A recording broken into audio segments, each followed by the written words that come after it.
2, 1. Hello and welcome everyone to Charmed Fantasy. Happy to have you here enjoying the continuation of our Sleepless in Drakkenheim series. And we have been sleepless ever since last session, but we're fine. We're fine. Caffeinated. Otherwise, we have made our beds, and we're going to sleep it in it. It's fine. In any case, I am Charm. This is my channel. I get to host these wonderful human beings, whether they are incredible, talented DMs, exceptionally cunning players, or just people who tag along for the ride. You can guess who's who, or mix and match to your heart's delight. I'm the one who's here for the ride. But with that said, I play Erasmus, formerly Erasmus Saint Wraith, aka Ghost was his name, as a young knight errant of the Silver Order here. He is revealed to be Erasmus von Kessel, and that is a reeling discovery of his ancestry that has him even doubtful to this day. But he is trained in the ways of the apothecary, a new class brought to this module, if you're not familiar, by the Dungeon Dudes, who nailed it. Everything is amazing. The subclass is mutagenist, flavored as science. I have reflavored it as a devotion of faith in a godless world, which makes it all the sweeter, because what fun is it to play someone who's touching on belief-based magic in a world where there's no one but yourself to believe in. With that in mind, that is him, a human 18-year-old who hopes that he gets to survive and has a barely enough young man brain cells, teenage guy brain cells to just say, there's also Claudia. Claudia is out there. Not Petra. I finally decided. I took some time. Not Petra. It's going to be Claudia. That's a callback. That's like 10 episodes ago. I was deeply impressed by how cool and amazing and badass you make these female characters, who are definitely in my mind not side characters. So with that in mind, that is my long-winded and excited intro for myself. I'm going to let the others introduce who they are, what they bring to the table, and who they are outside of the table. But we'll start with my wonderful and dear friend Laurie. Fair enough. Excited too. It's hard not to be excited. At the beginning of each of the episodes, it's like, yeah, hey, I'm Laurie, y'all. I play Ryan Deline. Ryan is a half-elf level 6 cosmic warlock. She is starting to not get over, but get through some of her past trauma, and looking at focusing on what's in front of her as opposed to what's behind and what she's lost. Right now, she's focused on trying not to die, on exploring this tower, which is unlike anything she's ever seen, and on helping her friends also stay alive. Speaking of friends, Isaac? Hello, yeah, I'm Isaac. I'm half of Conflux Art Dice, and I'm Conflux Creatures on Patreon. I make a lot of things. And I'm playing Thales the Curious, a magical bon vivant who, just really like finding his calling here in Drakkenheim. Everything's been working out well for him.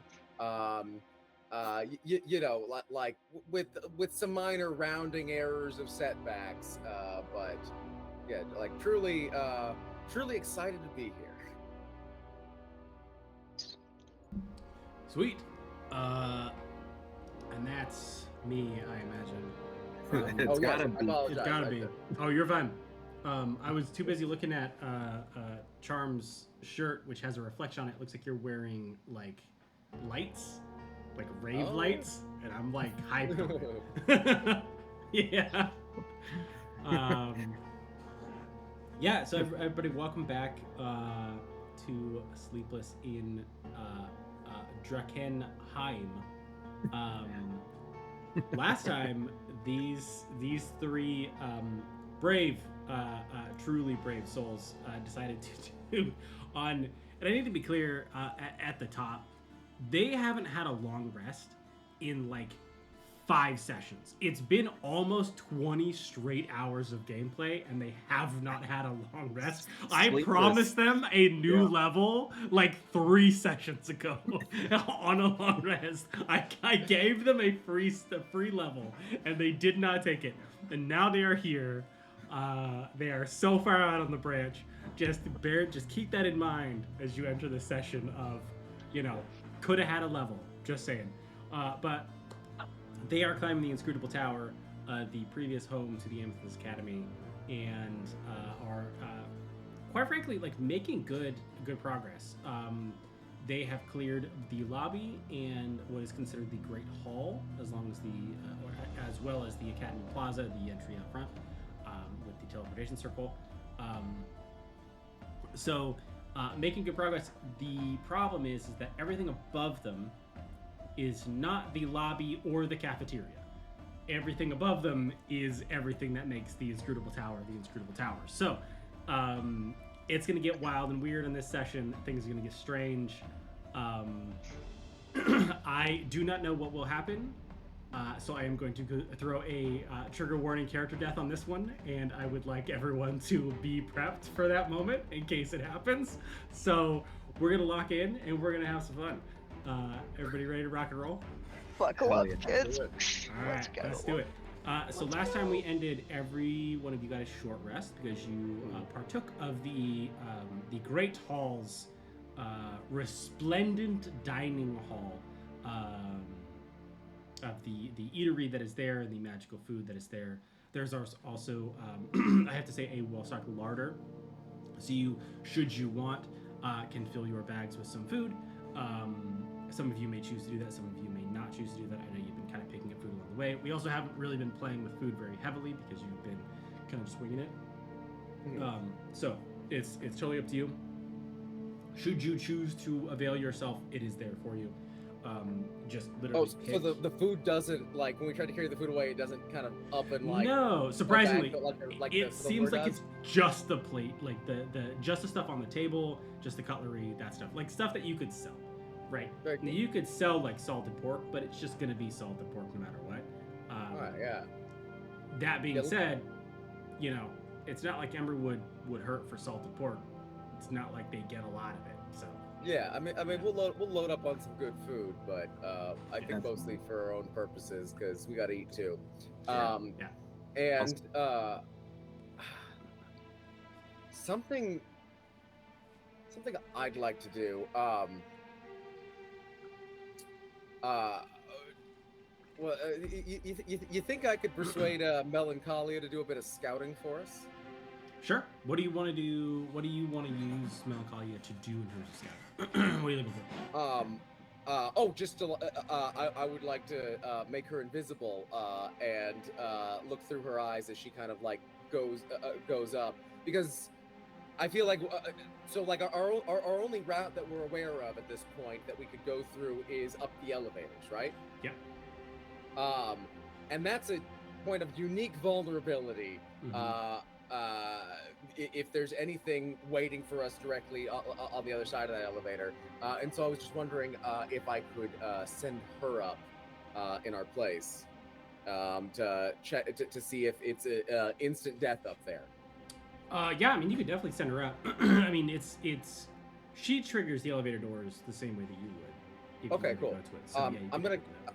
I'm gonna cast invisibility on her. Let me mark that off. Okay. She also gets water breathing from me. Just in case. Also We're gonna get a water- water breathing cat amongst all of you. I don't Water think water she's- breathing's fun. When you cast water breathing, like if there's like thick smoke, does it work? Like, is it like a bubble of air? In past editions, there was a special different spell for each thing that you wanted to breathe. Interesting. 5th edition mostly took all like the fiddly 3rd edition spells and rolled them together, but it kind of kept water breathing as is. So in 5th edition, water breathing lets you breathe in water and in nothing else, and there's no Interesting. way to breathe anything that isn't water. Huh. Right. Okay. Well, that's good to know. I mean, it doesn't Yeah. matter, like for this particular situation. you'll Other find than that like it's not turning gonna matter. turning the thing you want to breathe into water. Like that's Yeah. yeah. But it is fascinating. You could make a fish bowl, put it around your head. Yeah, breathe. and then go into whatever you need to go. Actually, Yeah. that's a really cool. It's nice flavor. Because Yeah. there is now a spell that creates an air Yeah. bubble. One of the expansion spells that. Oh right, yeah, from Spelljammer, right? Yeah, I think it was Spelljammer specifically. So Mhm. it kind of like became the new spell in the block that kind of replaces Yeah. water breathing because it's a catch-all now. I like water breathing though. Yeah. Okay, so. Cool. Yeah, so you could definitely. So you have those two on her, and she can do whatever Yeah, you would I'm like to do. gonna direct her up one of the elevators. Okay, so as she walks into the elevator, as you're looking through her eyes, you notice that. And like at this point, I'm right there with her, right? I'm Right, going to right. the bottom elevator. Yeah, with her. that's what I'm imagining. That's what I'm imagining. Mhm. Is that when she walks in, something that you didn't see because none of you have been in the elevators, is that where the buttons would be for like the floors. There's no buttons. It's just a list of names. So no actual physical buttons, just like words on like gold, like engraved on a gold plaque that say lobby, great hall, residences, research levels, library, and director's office. Okay, wait. This feels like KOTOR suddenly. I'm having KOTOR flashbacks. Okay, so it was the lobby, great hall, research residences, and offices.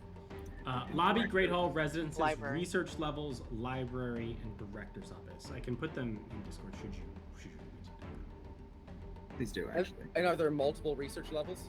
that. There are. So it Water looks breathing as is suddenly though looking really good. there are Can't hurt.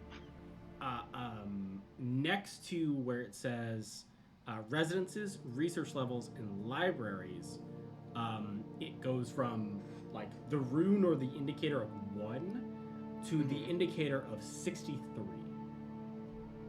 Oh, okay.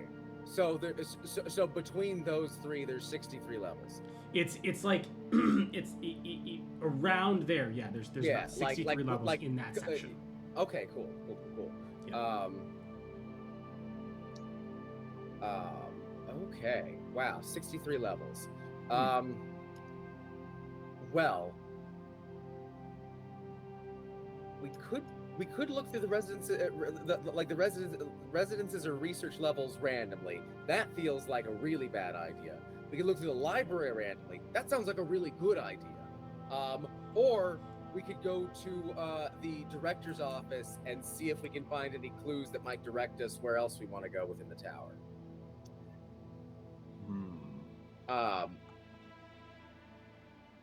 I'm compelled by the library personally. Well, I wouldn't be surprised if we end up checking everything out. But I'm with you. Library. 63 levels though. Oof. I don't know if we'll make it through 63. No. Library sounds great. I'd love to take a look at some, see what sort of books they have. I mean, it's the Amethyst Academy. Hopefully some spell books. Right. I'd even be excited about some books on kind of basic magic, some kind of introduction to things to kind of help me get a better grasp on some of my new powers. Phaley's are doing great helping, but yeah, I think the library sounds interesting. Ghost, what do you think? All right. Here's what I'm thinking. I'm thinking the library probably has the greatest chance next to the director's office to give us a lay of the land, more than anything, a state of what's most recently happened. Yeah. It could. I kind of expect that if that information exists in the library, it will be difficult to locate. Wizards, they make it easy, right? Also, I have a spell for locate, or a scroll of locate object. That's helpful. I have locate object as well. The Oh yeah, issue is you copied it from this scroll. That's right. did I? If so, the Yeah. scroll's destroyed. Oh, it's destroyed on a copy. Oh, Yeah, when shit. you copy a spell, it's destroyed. All right, I'll erase that. Good call. Good call out. Okay. So do we want to just go to the direct?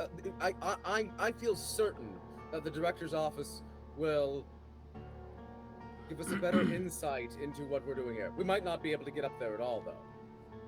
Let's try. Okay. Throw your cat at it. Yeah, you want to send Melancholy up to start first? Wizards love cats. Yeah. Well, there's no buttons. Can I direct Melancholy to think about the director's office? You can absolutely do that. Does that doesn't do anything? Doesn't do anything. No. Okay. Since we're kind of still in a preparatory phase, is it okay if I cast the invisibility on myself instead? Since it seems like I'm gonna have to go. Yeah. Okay, I will be back within the hour, and if I'm not, oh no. Wait, why are we splitting up? Oh no. No. Yeah, no. Because I can't make us all invisible. Yeah, this is a wizard's tower. I'm sure they can. Anything that's been designed to guard this place guards against wizard That costs means. This place did not lack for money. Budget is always a concern. The things that are most safeguarded will be safeguarded against invisible creatures. Not everything will be. Yeah, And I'm really good at running away quickly. Ghost, I'm ready to just go up with him. I'd rather us all stay together. What do you think? Yeah, I don't like sitting on my hands. I'm gonna be honest, Phales. Oh, okay. It's almost. And last time you were alone, your skin got pulled off by a ghost. That's true. If we go without scouting, I am confident that it increases the likelihood that one or all of us will die. Feels like just another day in Drakkenheim. Why don't we just do what we do, which is go forward a bit, send Melancholia, go forward a bit, send Melancholia. We get the benefit of being together and having the ability to see a bit further. What my concern is, one of the points of greatest danger will be when we step out of the elevator. It depends on where we go. So right? if there is somebody in the space that we are going to, they will know exactly where we are and where we will be about to be, and we will have nowhere to run. But we better be together for that moment then. Blast our way through. Because we can all run the same if we are running, and if we're going to be cut out in a place we can't run, it's best we're together. Okay, if I die, I will blame you. And Look at Ghost. I'm like, he'll be dead, right? Okay. This is so I guess I don't cast invisibility. Is that all right? If we're not doing any scouting. Oh yeah, that's totally fine. Right. Like you're still in a total prep phase here. It's Cool. entirely fine. all right. You guys get aid, water breathing, and yeah, that's what we. You have 10 extra HP. In that case, you know it lasts 8 or 4 hours. Yeah. So helpful. Okay. It's carryover stuff from last time, but yeah. Okay. So we're at 10, right? Yeah, and I'm going to hand my aqua delirium to Phales. Oh, thank you. That's come in useful. Who's useful? Okay. Sorry, I read it on a wall. Okay, All right. This is that. Sorry, I've just been reading the Actually, random stuff. I'm gonna give Phales as well a bolt poisoned with manticore venom, because knowing Phales, he will find a moment to make an incredible good use of sticking something with a venom that makes it fearful of its nearest ally, which I love as a venom so much.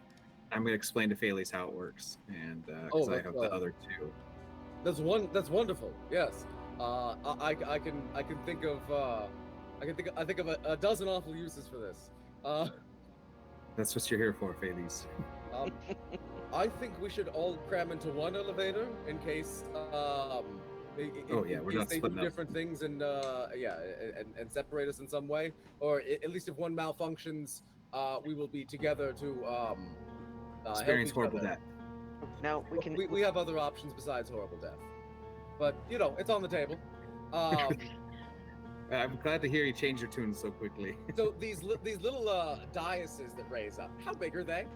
They are big enough to fit all three of you. Oh, good. I thought we were like cramming into like a 5-foot like circle. Get off! No. It's probably 10 feet by 10 feet. So like, Okay. you could fit 5 people would be pushing it. You know, it's not a huge elevator, but it's not like a single person elevator. Which, quite frankly, those are terrifying. So I don't. Yes. Oh God. In Europe. Yeah. They, the one or two people maintenance is not great in these little spots where you're like oh my God. Yeah. So like in the earliest elevator designs, they moved continuously, and you just had to hop on and off like as you got to your floor. Yeah. And there's still one of those functioning, I think, at Yale, and no one's ever died in it. But like, I haven't gotten on yet. Well, So- now I feel like it's a challenge. well, I mean, like, as with most things, being really obviously scary is a good way not to kill people, right? Yeah, That's true. Like making It works people in feel nature, safe is so- how you kill people. but human intelligence is decreased since the invention of the murder elevator. Still And also no the one's been hurt, demographic don't worry. exposed at Yale. There's like an observer's bias there. I imagine. With that said, I also would like to add an element of Yale has the resources to conceal any deaths by elevator pretty easily. It's true, especially to keep their continuous moving elevator functional. Their continuous moving tuition. See, this is the Illuminati doesn't operate global stuff. It only operates infinitely moving continuously elevators. moving elevator. We're continuously moving elevators. Yep. They had to There's slash grand budgets a while conspiracy to back. Keep that elevator moving. Yeah. This is They had where I to revealed cut their myself. budgets That's a couple years ago, and that's all they can do now. That's right there. Write that down. Write that down. Yeah. Okay, so we are hopping in. Did we agree on library or the director's office? Director's office? I like director's I office. think director's office. Hold on. Let me move the cat out here. Josh is going to grab some tissues for us apparently. Yeah. No, I had to. The cat was angry at me, so I had to let him out. Okay. So you step in the elevator, and what's the word that you say when you step in? Director's office. Please, I add in like the Erasmus would be in the modern world, the person who discovers like Siri and Google and all of these voice activated things and just want to be so polite out of fear of being put on a list. I think if you say please, Felix will no, don't do that.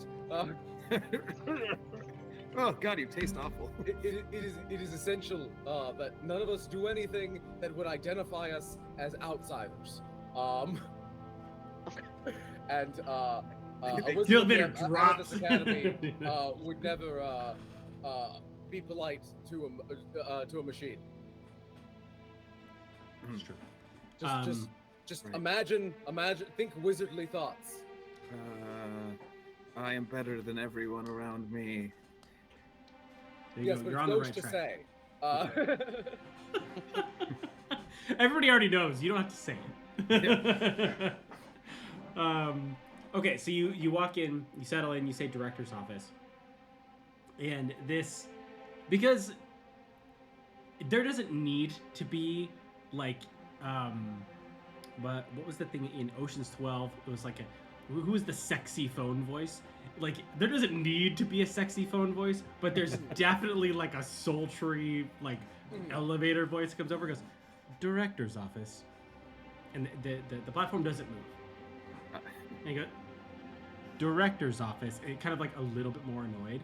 And it kind of jumps and then stays still. And goes, director's office, like really, means it this time.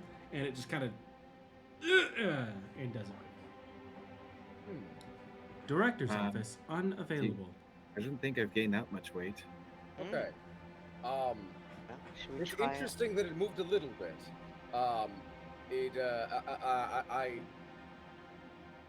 Elevator, why is reveal to me why the director's office is unavailable. Pathway to director's office blocked.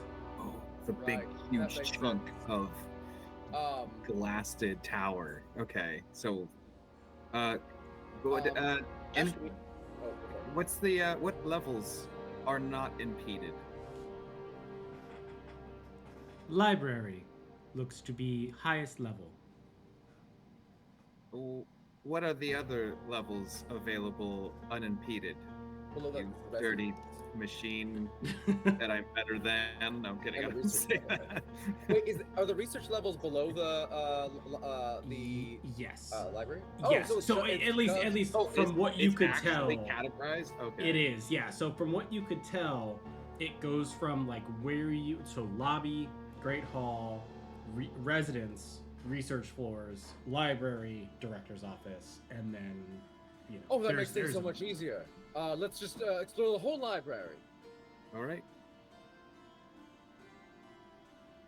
What do you wait? Do you guys want to go from the bottom up? Well, we could do that, but we definitely will not survive 63 give or take some collapsed floors floors of exploration. So I think we should pick where where is most important to us. Oh man, this is a life or death decision that we have no Right? metric for. We have no metric for what is going to be there. Well, we have no metric for what's most dangerous. Right. But That's exactly. I think we can say with some certainty that in the library we will find books. In the research areas, I'm quite sure we will find those parts recovered from the Isle of Skye. I'm less certain of that. And in the residences, we're gonna find something weird.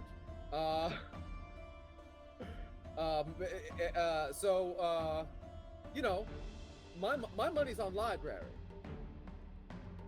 If we're going to face deadly Yeah. dangers, I would love if there were books at the end of it. All right. In Okay. library. And are the individual library floors named, or like? It seems as though like Or just numbered? the way that it's laid out now that you can kind of sit here and, Uh-huh. and explore it, it looks as though the residences, the research floors, and the library are in a subsection that has the like 1 through 63. Oh, and so that's there's a good way like to keep your elevators 63 moving fast in a tall yeah, building. there's like 63 floors between residence. But like the research elevator doesn't and stop library. on each of them; it just has one stop in like each block. Well, you'd have to Oh, say right, which one you're going to 'cause go to see. But if you say like library first, it might take you to like 42, right? Right. Like it's not going to take you to like library 1. It's going to take you to like library, which could be floor 42. Very good. Yes. Let's and there aren't any like finer grained labels. No, Okay. that you can tell. Yes. To the to library first, I suppose. All right. Here we go. It's happening, ladies and gentlemen. The party All right. finally opening that door. This really is an adventure. See what we So see. you say Ready? library first, and it moves so quickly it almost throws all of you to the ground. It just goes boom. Like one minute you're standing still, the other minute you're just hurtling forward. Now you said it kind of moves up through a shaft, and it doesn't quite meet the edges of the shaft. It's 10 feet wide. Are we in any danger of falling off right now? Not yet. Okay. Good. So you're kind of hurtling through like a tube. Uh-huh. The problem is, much like wizard towers are wont to be, there's no elevator doors exist for a reason, right? Yeah. It's that if you stumble for whatever reason forward, you're gonna hit a door. You're not gonna hit an open, like cheese grater style opening. That's not the case here. You literally are flying past floors that if you put a hand out if you manage to even get through the opening, your hand will be cut off within not even a half a second. I feel like the Amethyst Academy like throws these very conspicuous dangers at like new students, so like they get really used to being frightened of everything all the time before they get anywhere near spell research. That's definitely a big piece of it. You do not want confident amateurs getting into spell research. Yeah. That's a recipe for a blown up school. Well, looks what happened. 100%. We didn't do it. I'm telling you for the last time. How do you know? So you hurtle upwards, and it stops and it says, Library 1, and you essentially just hit this platform, and the first thing you notice, and you kind of noticed it a little bit as you approached, but you were approaching so fast you weren't sure what it was, but you stop and the wind just picks up, your hair goes flying, you know, it's like you are 50 to 60 stories straight up in the sky with an open ceiling, and you look out and lo and behold, it is an open ceiling. Oh, we're higher than the cosmological clock tower. At this point, yeah. But you are actively looking into what is known as the breach. Shattered breach. Son of a bitch. Yeah, but it's still like 10 floors up, but it sheared the top off of this library, and so you have like, you know, this really opulent, 10 floors beautiful of gap above us. Yes. So the 10 floors of library got knocked out by the meteor. No. It's like the top 2 floors got knocked out. So like you still have like 10 floors of library with like a huge central area, so we can see up into the top of the exactly. library. And you see very Harry Potter style, right? Like it moves these like staircases. Escher, yeah, like style, like elevators that are moving constantly, or not elevators, but like staircases that are moving, and you could just like walk up them. They'll move randomly, but it's a big open space, and it goes straight up. And then the very top of it just seems to be sheared off in like a dramatic way. So you can see the ceiling, it's still hanging above you. But the ceiling from where it was taken apart is 150 feet up. So if a floor is 10 feet up, the top of the library that still exists is 100 feet from you. Past that is 150 feet of open sky. Ooh. Which seems to be like kind of suspended gravity, like you see things floating in it, just wantonly floating in it. Do we see? That does mean that 150 feet of library got taken out, because the only thing above this is the director's office. Well, it could be sheared and then moved up. What's that? It could be like sheared off and then moved up. Like it floated. Yeah, we don't know what's on the other side. Not lost, just very relocated. Slowly drifting away. Yeah. I love that, just failing to like stay synchronous with the rest of it. Can we see the sky from here, or just more of the tower? We can see the sky. Yeah, you can see out the opening. Okay. Yeah. Is it the evening? Are we above the haze? Can we see stars? From where you are, you can't see stars. There's like purple lightning that happens occasionally in the breach, Is I the think haze kind of clinging to the tower, or are we above it? The haze is kind of clinging to the tower, but it's not in the. You are technically above the haze. Like if you were to like go up to the top and look out, you would see that you are technically above where the haze is.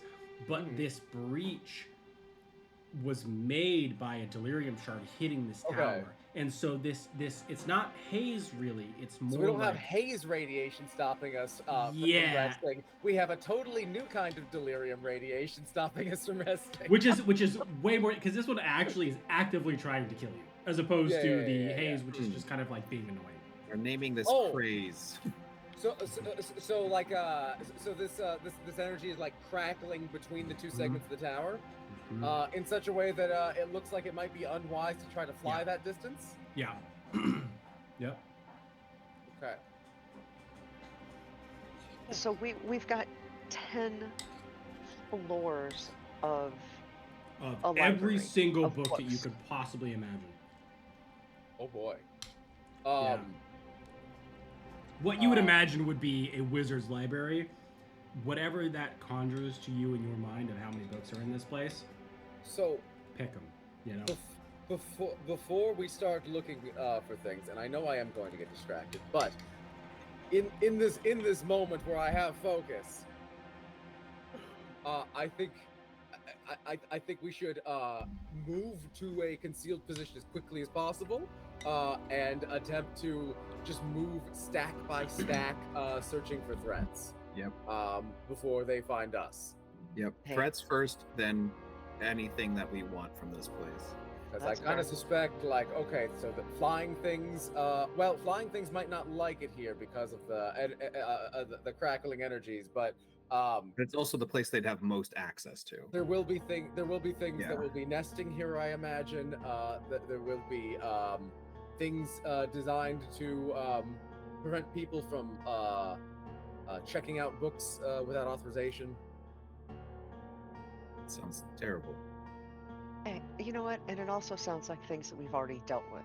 So we've got some experience. Feeling feeling a little confident with this. Bailey's has the confidence. It's rubbing off on us. Let's Yeah. take cover. Baileys, why are you so stressed? I've never seen you this nervous. I'm quite excited. I'm very pleased that we didn't die immediately upon stepping out of the elevator. That's truly one of the biggest hurdles. It's a great, So great you know, plan. it's all downhill from here. All right, let's do it. All right. So, I need one of you three to go ahead and roll me a d6. It's I Bailey's turf. Yeah, let's do Bailey's let's turf. do this All right, go and roll it up. That's gonna be a 3. God, threes have been pretty scary. This one won't be. This is gonna be a good 3, I think. Good Okay. three. I like it. Cool. Mom's Okay. thoughts. Well, So then, as you're looking around, go ahead and roll, and each of you can roll this individually. Go ahead and roll investigation. Poking around, or investigation or perception, Mhm. depends on what you're looking for.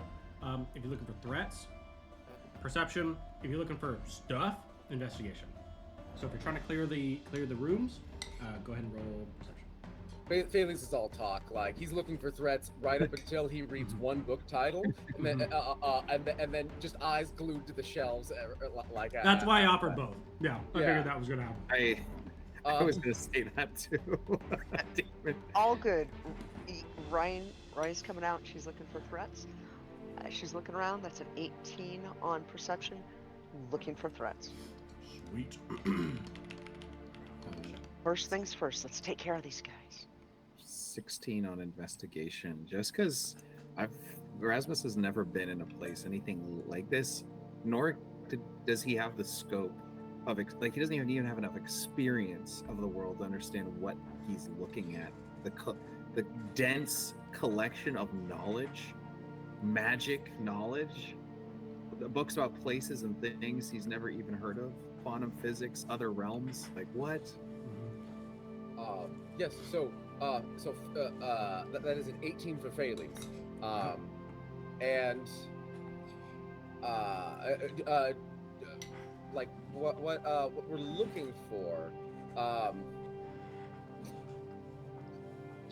So, let me put this a different way to you. Instead of having to pick. Yeah. So I'm gonna start with Arian, and then I'll go to you two. You both succeeded in your checks, right?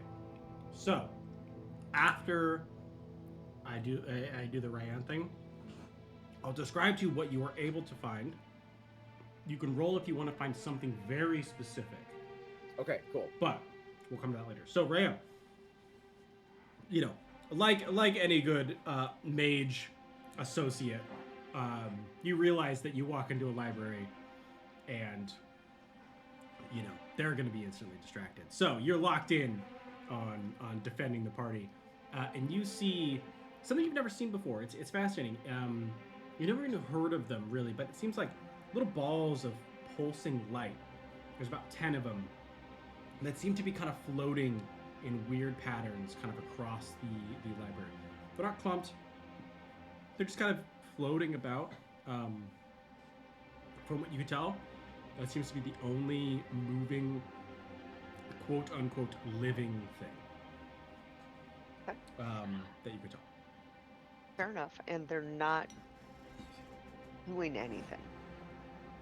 They haven't had a specific reaction to our presence yet. They might not know you're there yet. Okay. Yeah. All right. All right. Point that out. Hey guys, while we're looking around, point them out point them out. Okay. Do you guys see those, or are you listening to Rayanne, or are you locked in? What does she say exactly? Kind of usually is the determining factor for that. For me. Fair enough. Hey guys, take a look.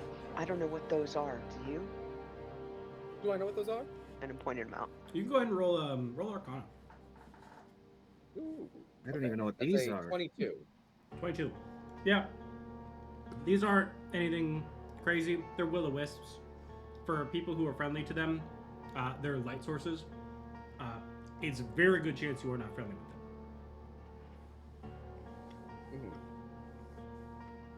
them. Oh.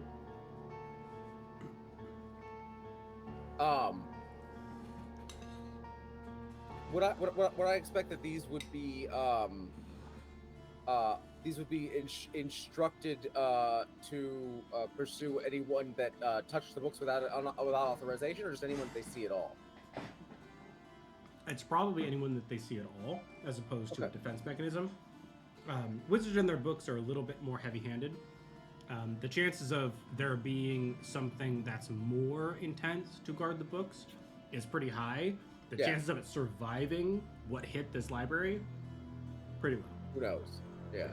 So, it's And possible. also, I imagine like something very intense also is going to be more prone to failure over a long time, over like a long period, and getting hit by a meteor.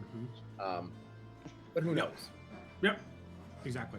So, and I think it needs to be said, because I don't know if everybody watching this understands what will-o'-wisps are. They are creature souls, and the fact that the mages are using them to light to read is like a very special level of evil and fantastic evil that I think is great. So, just as a heads up for what this actually is. And Vales, you know this. Like, you're like, Oh yeah, absolutely. Yeah. What else would we use them for? Classic wizards. It's exceptionally rare for a necromancer to make a will-o'-wisp, as a light source. Usually they would just collect one. So it's not actually unethical. It's not unethical. If you have to explain it. Yeah. Well, the only thing I'm worried about right now is if they'll leave us alone. They won't leave us alone. No, we should just dispose of them before they dispose of us. They are ruinously fast. We won't outrun them. All right. And you said there's how many of those? 10 of them. 10 of them. Oh, God. So before you make any action, so you notice those, you point them out, you realize what they are, you kind of disperse that information. Pheles and Erasmus, you look upon the books, and to say this has every conceivable book is to not cover enough of the ground that is in this library. Mechanically, you can literally and this is one of those things. I'm going to break the fourth wall on this one. I'm going to read there is books on every conceivable topic: artworks, history, natural philosophy, magical matters, mathematics, introductory advanced texts, exhaustive commentaries on those texts, commentaries on the commentaries, poignant commentaries on those commentaries,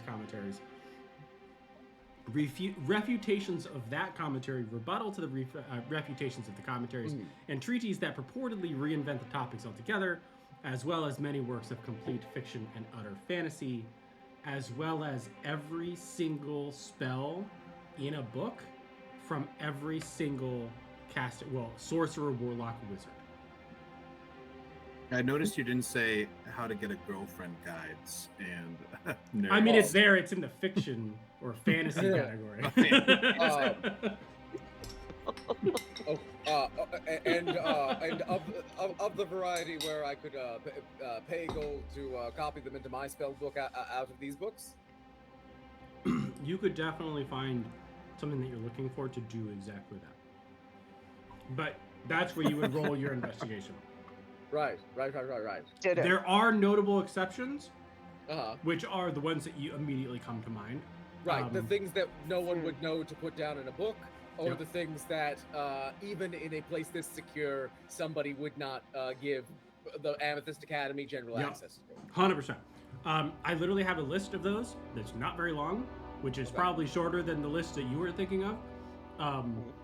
So you can tell me what you're looking for. Yeah, and it's manifestly evident that most wizards of the Amethyst Academy aren't even allowed here, right? Like, So that is open to you. However, every spell that you would like to look for, you're going to roll for to try and find it. It is a very low DC. However, the higher the DC, the higher the risk of being discovered by the Will-O-Wisps. Oh. I feel as though we don't want to push our luck with these. I am frightened for what will happen when they are alerted to our presence, and I don't think it would be wise to gamble. I think that we should take preemptive action and attempt to destroy them. My hand sparks a little bit. Like, okay. All right.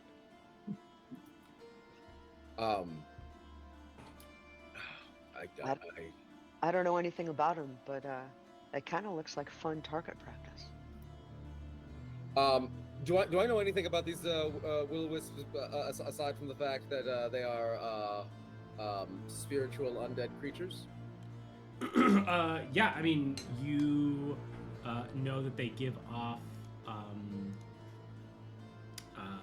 like light in a circle, which they can change and alter at will.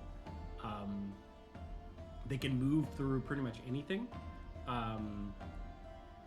They are, they're very ethereal. You can't like put stuff on them or lock them into stuff. One of the things that you know about them is that they have this unique ability to take the life force of the recently dying. Yeah. Which is an interesting necromancer fun fact. When they're not getting scooped up by wizards, that's what people know them for. Well, exactly. Yeah, wizards are like, oh yeah, no, they make great lights because you could just call for them and they'll just come through any surface, and then they could just be bright as you need them to be. I don't die, so I'm not worried about them taking my life essence. That's not a problem. Outside of the wizard vibe, they are definitely known to be like, if a will-o-wisp shows up, the person that is there is not only dying, but basically dead. That being said, they can also go invisible, and you spend a lot of time around these. These are very common kind of things that the Wizard Academy uses. So, yeah, I imagine when they're not glowing, there's nothing to see. But. And you said they're just kind of drifting around, kind of on their own. Do I see signs of anything else inhabiting this space? Go ahead and roll perception. That's a 13. A 13, not really. I will say on a 13, one of the things that you notice, it may not be something that you were looking for, but it is interesting nonetheless, is that occasionally a book will kind of be floating through the air, or like will fall from a shelf above, and it'll kind of float its way through and then hit the bottom section of the library, like the section you're in, and it will start to fall, and then like 2 floors above you, it just kind of goes like boom, and like it's almost like it fell sideways, and then it just starts to fall again. So like it seems here gravity's just weird, and it doesn't happen in any particular pattern. It's just that occasionally whatever gravitational matrix is holding this tower up is a little bit spread spread around right now. Yeah. Okay. That's terrifying. Excellent.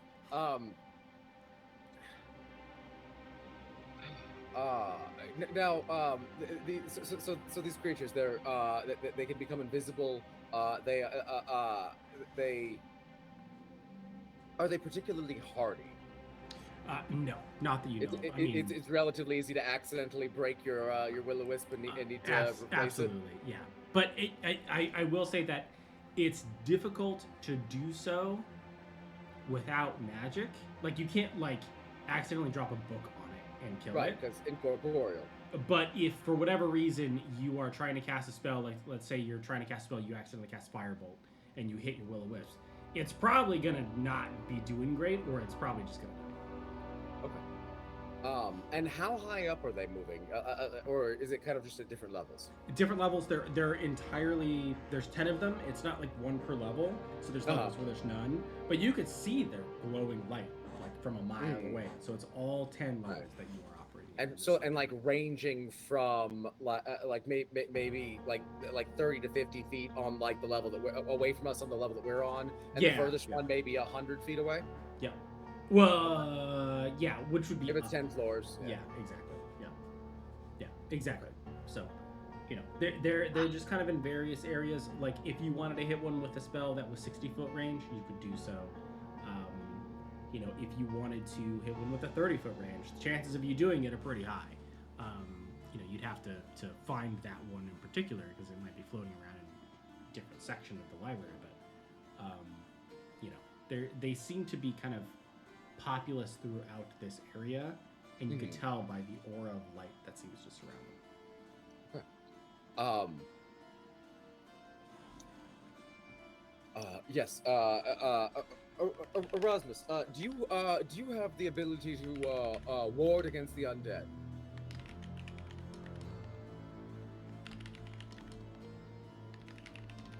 Out of character, do you have protection from good and evil? You're muted. What level spell is that? It's first level. You probably wouldn't actually, because it's concentration, and you don't really do concentration stuff. No, I do not have that. Yes, Laurie? Oh, you have it? Very cool. Laurie, I feel like your spells are probably more impactful. Probably not worth upcasting that. I have a scroll of protect good and evil, protection from good and evil though. And so I'm gonna okay. So they probably won't be all on us at once, but we're going to want as much cover as we can take from them. In case these are of the variety that can hurtle things, or the shadows down below were casting spells of ruinous magic. So we don't know what's gonna happen. I think we should step out, initiate this fight, and then hide. Like they will attack us, but at least we won't be attacked by all of them at once. Or at least we'll have a moment's respite between. And I have something I can do should we be swarmed. But I'm going to put a hand on Erasmus and cast protection from good and evil on you. And then turn to Ryan, will you do the honors? Absolutely. And Should we make a stealth check to see if we're like hidden? You certainly can. How's that? All right. That's a 14 for me. Okay. Are there any advantage or disadvantage sources here at work? For hiding, like for being stealth. I mean, you could hide like in the stacks of books and stuff. Mm-hmm. Yeah, I think just your armor. Just my armor, okay. Oh God. and can I get this? Doesn't upcast to two. Sorry, over the tables doesn't upcast to like get another person at a higher slot. No, protection from good and evil doesn't do anything when you upcast it. So like, it's probably better to save your spell slot for something. Okay, bigger. yeah, I'm gonna hold that off. Okay, so here's what I'm getting: things we're learning and things that have worked for us. Take cover and kill stuff. Let's go. Yes. Right. Okay. So we're Right. sneak attack first ones. Yeah, if you're hidden. Cool. So what was everyone's stealth? So 14. 14. Oh, 15, 21. Woo! Okay, nice. It's 10. 10. Okay. I mean, that, 14 and Wait, 21 let me carry. double check. 9. Sorry. Okay. Still carries it. Because even though they are made of light, they have no eyes, and so I would expect our their our passive fog perception's cloud not tactic won't be particularly effective on them. good. Yeah. But that was so Um, good last time. It was really smart. And my venomous aura won't poison So, them. if these things turn out to be wizards, we'll fall back on that. Revisit the strategy. Yeah. Great. Flexibility seems to be the key to survival here. Wizards hate it when they can't see. The sand Okay. in the eyes. All right. So you are effectively hidden from these creatures. They're a little bit spread out to the point of the max that you could possibly get. I think if you waited and you tried to get like an AoE strike would be 2. But if you attack one, they might all congregate and then you can use the thing, right? Mhm. But so it really kind of depends. But in terms of being spread out, like if you're trying to maximize your damage from being stealth, there's not really any that are really close together. There's like maybe 2 max. It's probably an Eldritch Blast situation. Gosh, I hate to hear you say that. Terrible, terrible. Sparks coming off her face. Hmm. Like, shh, you're ready, baby. You're good. All right, are we What should I do? rolling for initiative or just partying? Go ahead and fire your shot, and then we'll roll initiatives right afterwards. What should I do, Felice? Try to once they get here, try to draw their attention, and hopefully they will waste it upon you since you are warded against the undead. Oh, perfect. Bring him in close and I'll pick him off. All right, boys. Welcome to the library. Oh, no. 16 to hit on the first one? Negative. Okay. Oh, is that with advantage because you were hidden? It is not with advantage because I was hit. Smart boy. Thank you. Better. 13, 8, 21 to hit. 21 does hit, yes. Excellent. Okay, sorry, I wasn't ready for this. There's a 10, 9, so 14 damage. Nice. How's it? All right. Let me do the math again. Sorry. I'm looking at all of them like this I realize that this is a dangerous situation, but you know what?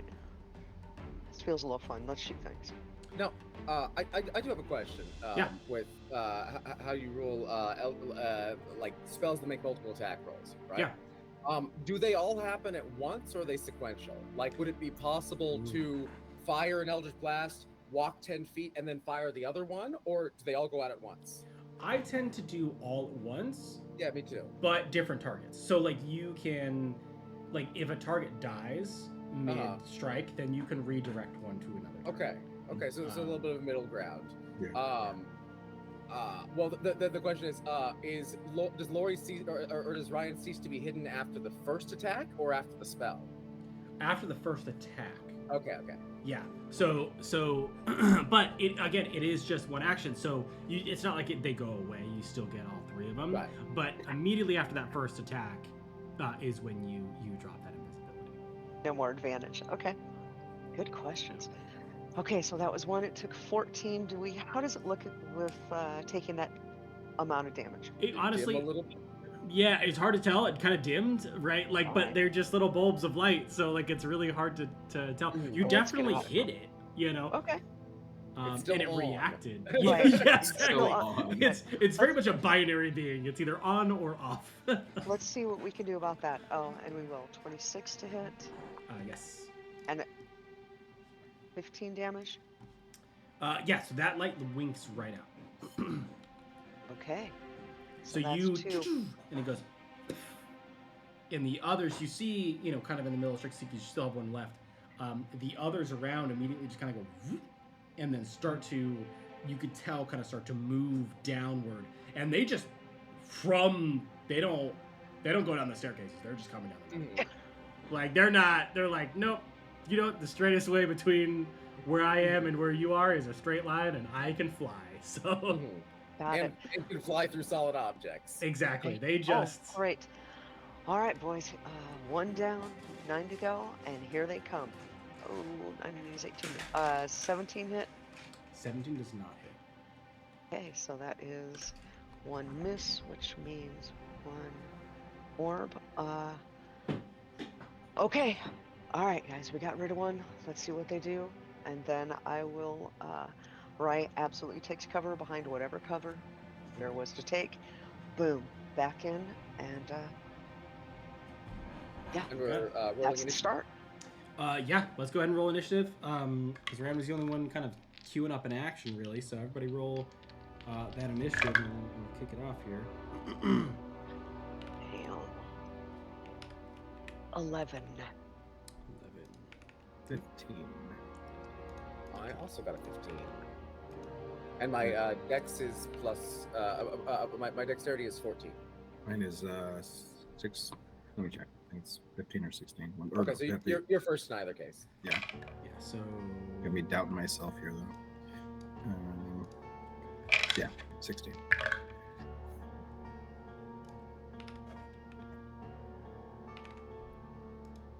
I'm doing these each individually because that's how we roll here. That's how we roll. Will-o-wisp. I don't think I've ever encountered these before. Above the table, in life. I don't think I've ever encountered these before. That's cool. Yeah, they. I believe they. If my recollection is right, they have a reputation for being incredibly deadly. Shit. Fantastic. You know what? So do we. Ask around. Sure. Elden Ring has them. They're very, very cool looking, and then they hurt you really, really badly. And Oh, those were wisps, weren't they? I hated those I know guys. her. I know her. Those were awful. I dated her. All right, we're gonna go to the top of the initiative order, and because you got the jump on them, I actually gotta give these distances from you guys because it is spread out. Getting weird. Well, fortunately, you don't have to worry too much about the geography of the place since they don't have to Exactly. worry too much about the geography of the place. Which is great. I'll take the win. Perfect. But the height kind of sucks. As we're here, can I? I'd like to hand Bailey's while I'm here. I don't know when a good time to use this would be, but could you use Bane? Got a scroll of Bane.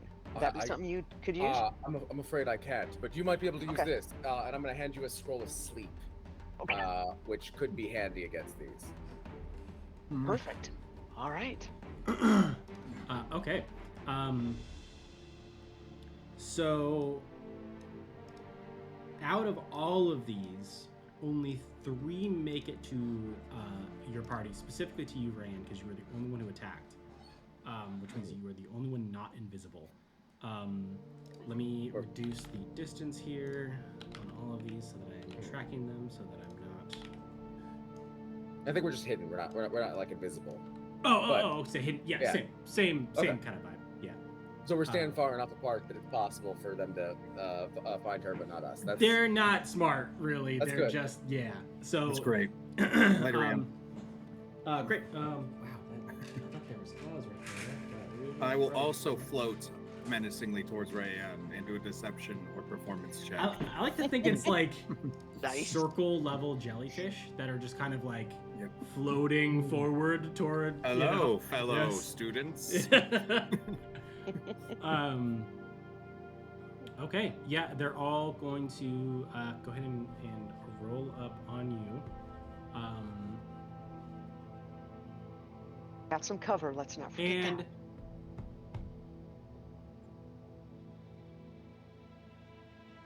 actually, I think one of the interesting things that I'm going to kind of adjust my thing before they do anything is you see them get close and you see 3 of them start to hover around you. And so you see the 3 hovering around you, and you see that there are 4 more coming. 6 more coming. Mhm. And for whatever reason, the 3 around you and the 4 of the 6 that are coming just go, and they're gone. Cool. Erasmus, that's your turn. Oh, hell.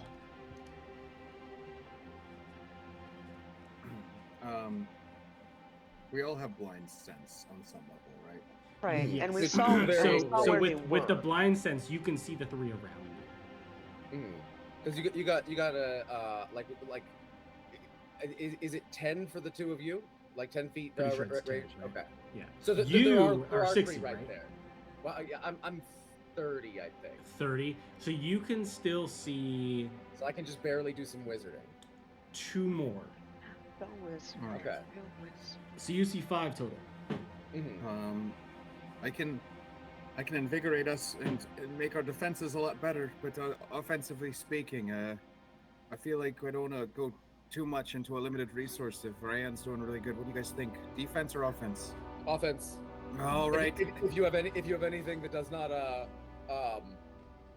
if you have anything that will work against an invisible creature. I am something that works against invisible creatures, and I will take the form of the saint, and assuming I can just approach and start wailing on things within reach. Yeah. If I understand that correctly. Yeah, I mean, you can see them. So, Saint. you have blindsight, so. Saint will kind of take the form of her usual self, but with a more grim countenance, as though the longer we're in Drakkenheim, the more dark, despairing angel she looks, and less benevolent saint, as she becomes more of like a Galadriel who's weakened and consumed with power. We're going full Queen Yeah. of Blades on this one, huh? We're going Fair- full feeling it. StarCraft 2. Goes That's to a Queen of reference, man. Blades. Yeah. And she will say, "You poor souls, used by those damnable, arrogant, arcane masters. I will break your chains. And unfortunately, what is left of you?" And attack. But probably miss, because cool words don't equal to high attack rolls.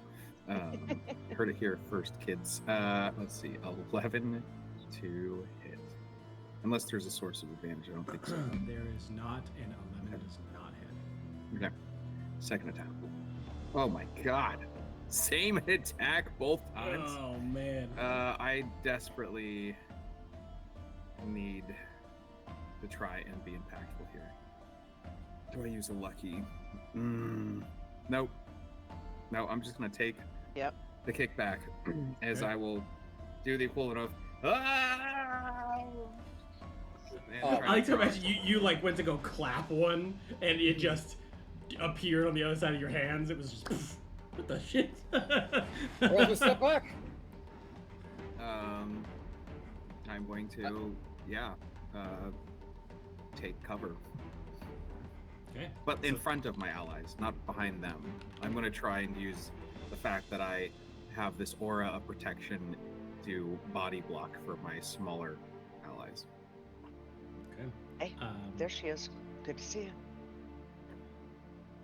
I have miscalculated the ethereal qualities of these beings. I will not make the mistake again. Thales, it's your turn. So there were the three that were like that were clustered in that tight region now, right? Yeah, they're literally around Ryan. Yeah. Ryan is still in the midst of them. That's Yeah. And I like to imagine because will-o-wisps, in various media just don't stop moving, and so they're circling Ryan right now. But mechanically, they are all within melee distance. Right. That is a shame. I'm going to.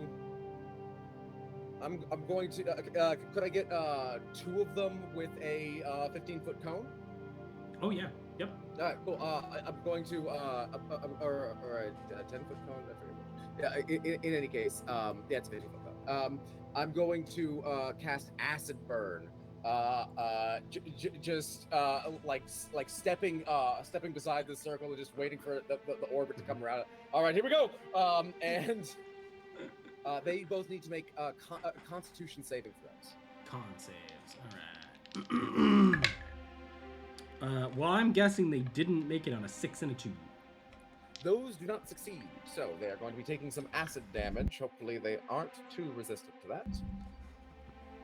And that is going to be 6 points of acid damage to them. 6 points. Okay. So, a great start. And Thales is going to run as far away as he can get. Okay. Easy peasy. Nice. So, so you hit 2 of them. Yep. Nice. Same kind of vibe. Hard to tell how effective it was. But you definitely hit him. You hit him. Okay. And another one, of the still visible orbs, flies almost directly at you, Rayan. And then right before it's about to touch you, it just goes invisible, which to you just means it changes color. So it's just like, boom, and then it goes like almost like black and white, in a weird way, but doesn't do anything. Apart from that. So. Understand. I can see you. I like to imagine it's like there's a guy in Guardians of the Galaxy. He's like, I'm very, very slowly. You can't see me. Oh. It's like that. Was God, what's it? Kel in Mystery Men too. Oh, yes. He could be invisible, but only when no one was looking. Yeah. Yes. There's no spoiler, That's but the hysterical. plot twist of that movie at the end with his powers was the single best little note of what if writing I've ever seen. That's cool. Cool. Rayan, that's your turn. Okay, so that one is directly in front of me. You currently have 4 around you that are invisible, but to you visible. Okay. The others that are invisible, that are outside your current range, you only see those 4 that are circling you. The others to you have disappeared entirely. Got it. And are they close enough that I have disadvantage on a range attack? They're all in melee, so yeah. Okay. Did they provoke to get past me to her, or probably? No, because I'm imagining you're standing next to her. Okay, like in front of, but yeah, like. Yeah, so like they like go and like the visual is only that they're spinning around her. They're not actually like mechanically spinning around her, because otherwise they'd be going in and out of AOs all the time. Got it. We haven't seen them attack yet, but Brian would assume, as she's seen before, that if she were to move and they're that close, it would trigger opportunity attacks. I mean, yeah, in general. Yeah, that's yeah. They Because might you're in choose melee not combat. to Yeah. because they think they're invisible, but Yeah. who knows? There are 4 of them. I do not want to take those hits. You got a good plus. Let's go with disadvantage. Okay. Just gonna start shooting. All right. Let's go for the first one, and with disadvantage, that's a 12. So it's a dirty 20 with disadvantage. Nice. That hits. And 9, 10, so 14 damage to one. Nice. Let me do the math again because I suck at What are it. Great. The injured ones? You could do one of the injured ones if you want. Yes, yeah, absolutely. Okay. Okay. And I can tell. I'm assuming that maybe the injured ones with the sight that we have, Yeah. like a little lighter, a little different color. Yeah. Okay. Excellent. The little So let's- fairy in it is and- like lost a leg, so you can Oh, definitely tell. So Poor- sad. I feel so bad. I don't think that's Anyway. more. That's just a not yet. Seriously. Yeah, So, Tink, and then Tink and I all of just them has got lost a blasted. leg. It's fine. A 17 to hit. That misses. Okay. It's all right. We'll get you next time. Oh. Hate that you took that 20 from me, but replacing it with a 19 to hit. That misses. Excellent. That is going to be 10 damage. Okay. Going for that same one that was injured. How does it look now? So that one winks out. Okay. So we have 8 left, yeah? Yes. Got it. So that's 2, that's 3. I've got extras, so let's try again. Let's hit another one with a 11 and a 13, so a 19 to hit again. Yep, that hits. And that is going to be 15, and that's 15 damage. Okay. I'm imagining it's the same injured one Mhm. from before. Mhm. Yep. You're good. Looking at the ones. I've got one more. Let's do it. Come on, come on. Smart or not. A 19 and an 18. Nice. Yep, that hits. Nice. And that's 8, 10, 13 damage. Nice. That one also winks out as it's swinging. Ooh. All right, we're down to 7. So they were all around me. I could barely see them, but we're shooting at them. I think we're down to Dropping 6. them. Currently yeah. down to 6. Okay. 7. Oh, 7. 7. Yeah, there was 10 total. She's killed 3. Mm-hmm. I like 6 so much better. Okay, so that's that, and then I'm already taking cover. I mean, Well, I mean, you're still kind of surrounded by them. surrounded. Yeah, so I can't. There's not covering anything. And we're good. on the upside, they haven't been like firing spells at us. So I like to imagine that maybe they just aren't going to.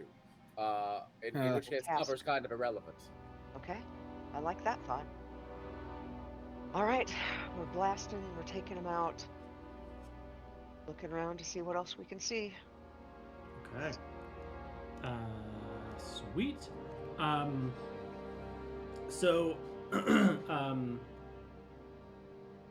all of you kind of see this as well. You see the remaining wisps that haven't, that are not close. So Phalese, to you, you still see kind of a couple of them out in the periphery, and then you see 3 more fly in that had previously 4 of the other 2 of you gone invisible, and you see them fly in.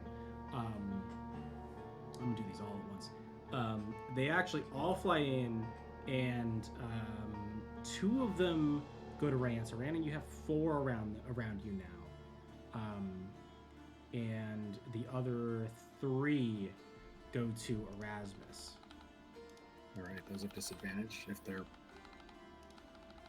what we think they are from Yes. protection. Oh, it'd be funny if it turned out they were like lantern archons or something, and it's just That'd like, be funny. no, just kidding. These are enslaved angels. So I think I still get the Actually, benefit that though. work, Yeah. Yeah. Don't you have to? Like, Don't you have to pick I'm though? still weirdly okay with that. Don't you have to No, pick? no, Or no, it's just not in 5th edition. Oh, that's nice. That's nice. Yeah.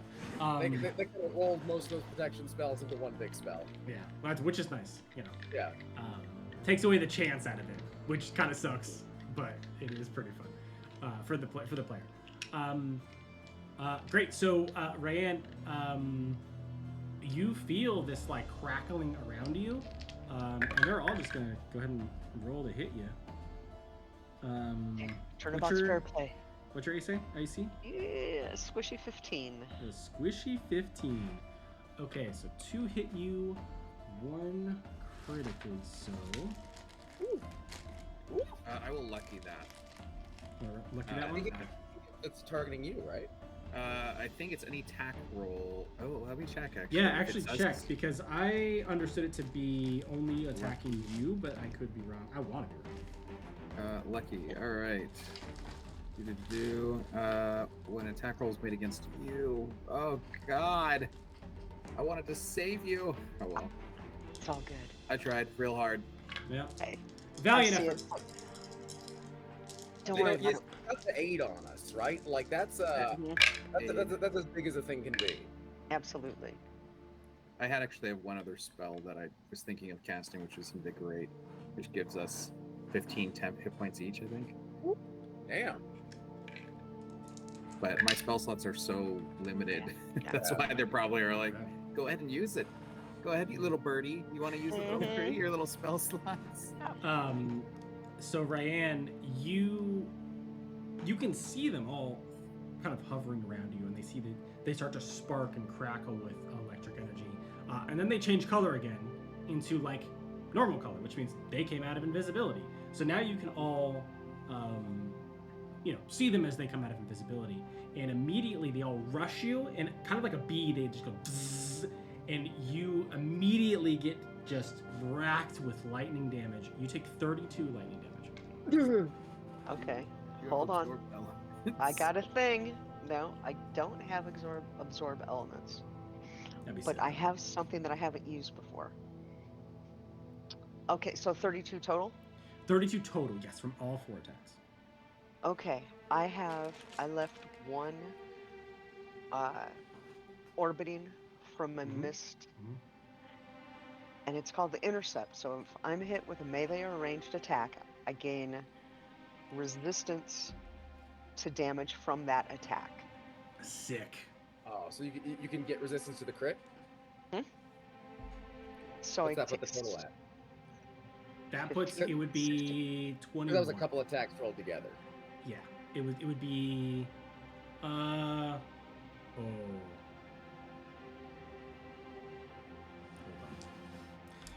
Fuck. I rolled. That was 2. Sorry, that was only 2 of them. Okay. So the worries. the crit you take 11. Okay. Is it resistance on 1 attack total? I'm looking at it right now. Interception. You can use your reaction to intercept a melee or ranged attack, gaining resistance to the damage from that attack. From that attack. Okay, so just that one. That seems like that'd be the one. So yeah. Right, 100%. She'll take it on the crit. So 21 damage. Okay. And that halves the crit. This is the other 2 attacks. This is actually much better for you. Just kidding. I thought that was a 1. It is not a 1. Oh, no. 19 lightning damage. We thought Phales was going to die. Yeah. So I think that's total 40 lightning damage to you. Okay. Wow. Is that gift of Sully? Okay. So I just want to say, out of game, we shouldn't be here because That's true. I'd be down without the Without aid? Absolutely. Oh. Yeah. All right. I feel better. Yeah. I feel better using. You just saved me. There's a lesson to all people playing D&D. Always cast aid. No matter what you think you're going to be doing. Always cast Don't aid. go to the tower. Don't go to the tower with 3 people at level 6. Yeah. Okay. Excellent. All right. Yeah. Great. So that was cool. So that brings us to 2 to you, Erasmus. All right. With disadvantage. With disadvantage, yes. Means I'm gonna roll. That's a miss. That is also a miss. Wow. Okay. Cool. Just 2 1s. Trash. Garbage. Hell yeah. Cool. So both those miss you entirely. So they rush up to you and they start to kind of vibrate, and you just literally kind of disperse them with your hands a little bit, and they kind of come back, but they're no longer pressed against you vibrating and summoning dangerous things. Scary summoning magic. Erasmus, so that is your turn now. All right. I'm gonna hit the weakened one first. Okay. I don't think there is a weakened one now because they're all the ones that were previously weakened are dead. There's 6 fresh. left. Yeah. Okay, I did get my crit that I was looking for here. So that is going to be, if these things can be crit, I don't know. But 21 damage. Nice. Magical. Awesome. Yeah, so you kind of threw one, and as you kind of put your fist through it, it disperses like the other ones had when they died, and then it very slowly kind of recalibrates itself, and it's like much smaller, much fainter.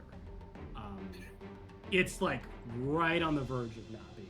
All right, I'll hit that one again. Or Right. try. Oh no, that's a miss. I do get a bonus action attack for critting because of Great Weapon Master. Nice. And that is a 20-something, and that will deal 18 damage. Yep. That hits. So the same one, just, and then as it's reformed, you're like, not today, and it disperses in front of you. So now Right. there's only 5 remaining. All right. They're all, and at this point, they're all within melee distance. 4 of them are around Ryan. 1 of them is around you.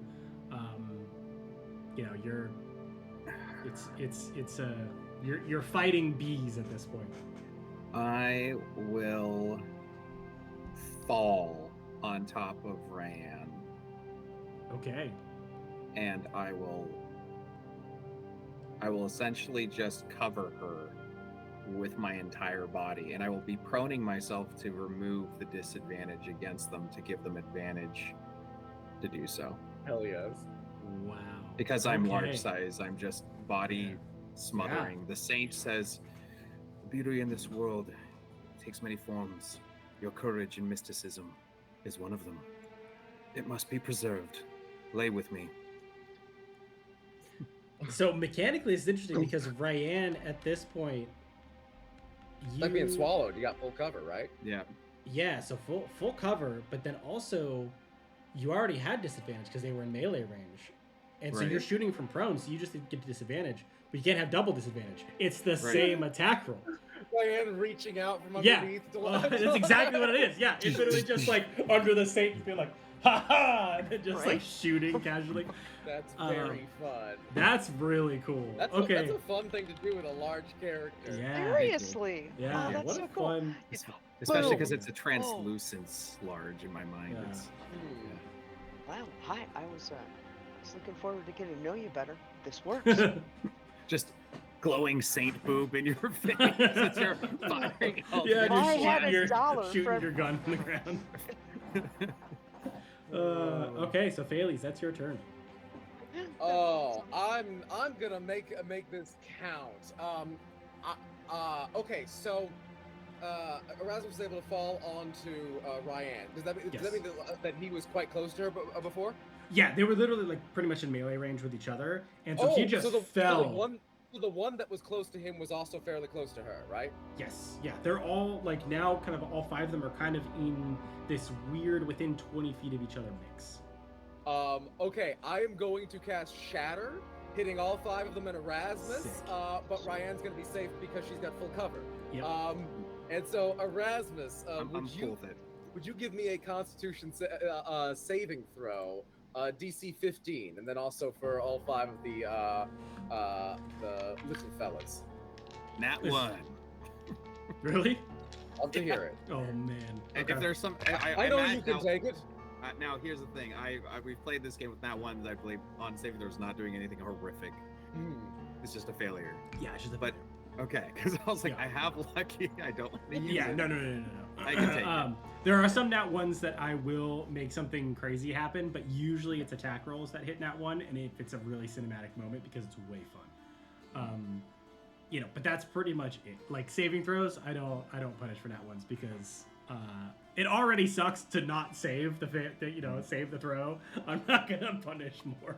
That's Insult to just injury. twisting the knife. What is the DC? You said 15? 17? 15. 15. Constitution. Okay, so it looks like 2, 3 saved. Oh, they all saved. No, there's 5. Oh, so 2, okay, so 2 right. failed. 2 failed. Right. The one that succeeded, the ones that succeeded take 9 points of thunder damage, Nice. and the ones that failed take 18. But if they're constructs, do they take more? I don't think they're constructs, and I don't think it does extra to constructs. It does extra to like things made of inorganic material, which like like a flesh golem is a construct, but like is made of organic stuff. I think ghosts are organic. That's right. I was thinking Yeah. crystals. Yeah. Oh yeah. If these guys were like actual lamps, this would mess them up. Yeah. What is it? So what was the full damage on the failure? 18 for the full 18. damage. Yeah. I can do math. Yeah, you can. I know you can. Smart. Yeah. That's like 16 did points of damage total. That's not bad for a second level spell Are you slot. Pretty kidding? sick. Yeah.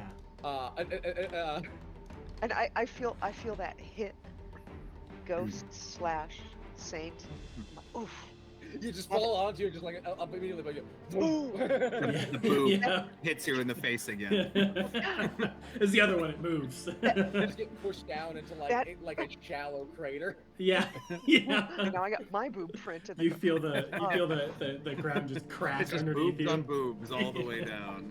Again, if I had $1. Oh, that had to hurt. I hope you're all right. I have had worse. And Bailey's just going, oh, that was great! And he's going to continue running away.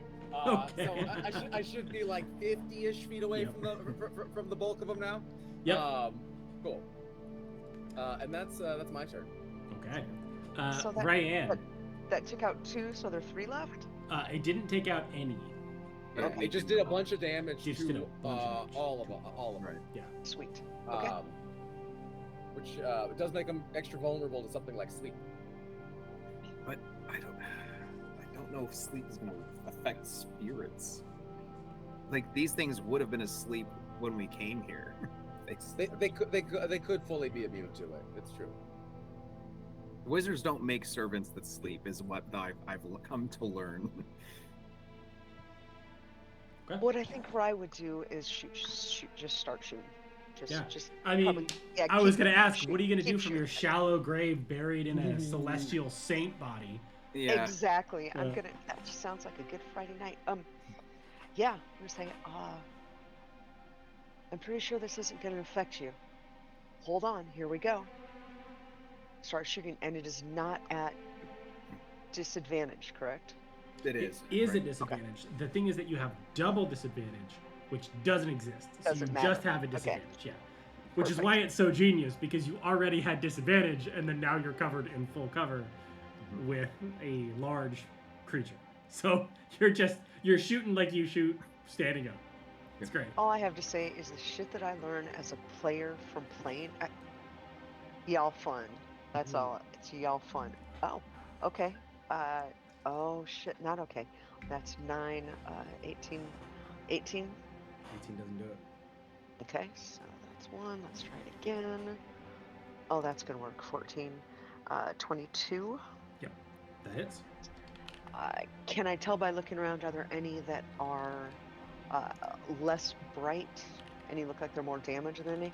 I'm gonna say because think of you your can see it all. situation, I'm gonna say no. Okay. And because of that, go ahead and roll me a d6, and I'll use that to determine which one you hit. Okay. Oh, that's a 1. A 1. Mhm. Okay. And how much did you hit for again? That one takes 10 10. damage. Okay. Alright, that was 1 I missed, 2 I hit. Let's try the third one. That's... Suck for taking that away from me, but I'm still going to hit you. 22 to hit again. Yes. Okay, took away 20. That's fine. You suck. 7 damage. Okay, go ahead and roll another d6. Because again, you're Got just it. shooting blind, so we're Oh, damn. I'm like, same we're one. winging it. Yeah. Not a same one. 4. 4. So you said 7. Yes. Okay. Great. Yeah, whittle them away. Love to see it. Got it. That's 3. I've got the 1 orbit that I am going to hold on to. Okay. for now. So, boom, that's it. And I don't need to go anywhere. You can. That's the beauty. I mean, Exactly. you can if you You really can. All tried, good. but like you can't. So It's all good. It's all good. There we go. I hope that didn't get any. That didn't hurt you. You're a saint. I really hope these creatures can't reach me. I mean, there's just two different things happening. Ah, ah, ah. I'm like, we're gonna have fun Bailey's over just here. like watching Ryan get torn apart. Oh, that looks awful. I will survive. Nice. I hate sonic shocks. Nice. And we can bonus action. Can we bonus action a healing potion? We just have to roll for the numbers, yeah? yes. Perfect. So that's happening. Carry on. Cool. Great. I'm going to roll all 5 attacks on you, Erasmus. All right. I'm gonna roll all of them. No, I'm not gonna roll all of them first because that would be stupid. I'm gonna go ahead and roll 2 at a time. I only have 5 d20s because I am irresponsible. I'm healing for Well, that's definitely 8. 8. Great. If any of them's a What's crit, your let me know. 15. 15? That's a miss. Okay, so 1 hit, 1 miss, 3 more. And they can't possess him if that matters. Yeah. Yeah. God. Yikes. Okay, so only 1 hit, no crits. Oh, ho, ho, ho. That's what I'm talking about. You take 7 lightning damage. All right. Nice. Nice. Nice. Man, that protection from good and evil and protecting Ryan is huge. Ah, That's big money play right there. Yeah. Cool. Like, no joke. There's a good chance Ryan would have just died. 100%. Oh, 100% would have died. I was like, Absolutely. There's no monster that loves killing PCs more than a wisp. Yeah. yeah. I would have Yeah. been. I'd have been done. Yeah. This is a good team. Yeah, I guess we like it. Okay, great. Erasmus, that's your turn. I get up from prone. Using Okay. half my movement speed. Punching, using all my punching speed. Excellent. 30 feet of punching speed. 30 feet of punching speed. Damn. I don't know if that's good or bad. I don't know if it's good or cool, bad either, but it sounds sick. All right, that's a hit on the weakened one, if there's a weakened one. There's a couple of these, so. For 17. For 17 damage. Mhm. I'm just going to say you hit not one of the weakened ones. How about that? Oh, okay. Thank you. So you just You're- swing and... Good DM right there. I'll take notes. I got a nat 1, but I'm going to use my lucky. You punch Ryan. No, I'm just kidding. I punch Fran, quickly turn the punch Yes. away. I'm so confused right now. I don't know how to feel. What are we? What are we? Sorry, That's what one this was your- relationship. All right. Let's see. 20 to hit on the reroll. Yes, that hits. 13 damage. 13, okay. Yeah, you hit another one. Goes. So now from what you can see, there's only 3 left. All right, bonus action because I killed one. I get to make an extra attack with bonus action. And another nat 1. I'm using another luck point because I don't want to smush. I Ryan. definitely would have punished these ones. I gotta be Yeah. clear. I feel it. I'm like, Yeah. all right, that's a 13 to hit. 13 misses. 13 misses. All right, and then I will use the other half of my movement to go back down and cover. To collapse upon Right. Ryan. Sorry to interrupt. I just realized I cast a leveled spell after drinking the aqua delirium. I need to roll an anomaly save. Yes, you do. Yes. Ooh. Wait, hold on. How long does that last though? Because if it was longer than an hour, because you guys took a short rest. I think I took it towards the end of the short rest, so I Okay. think it would be going. Yeah, I mean, if you took it towards the end, then yeah, it would definitely be going. Let me pull it up here. Okay, I got it. Anomaly. Do. So D20. Anomaly.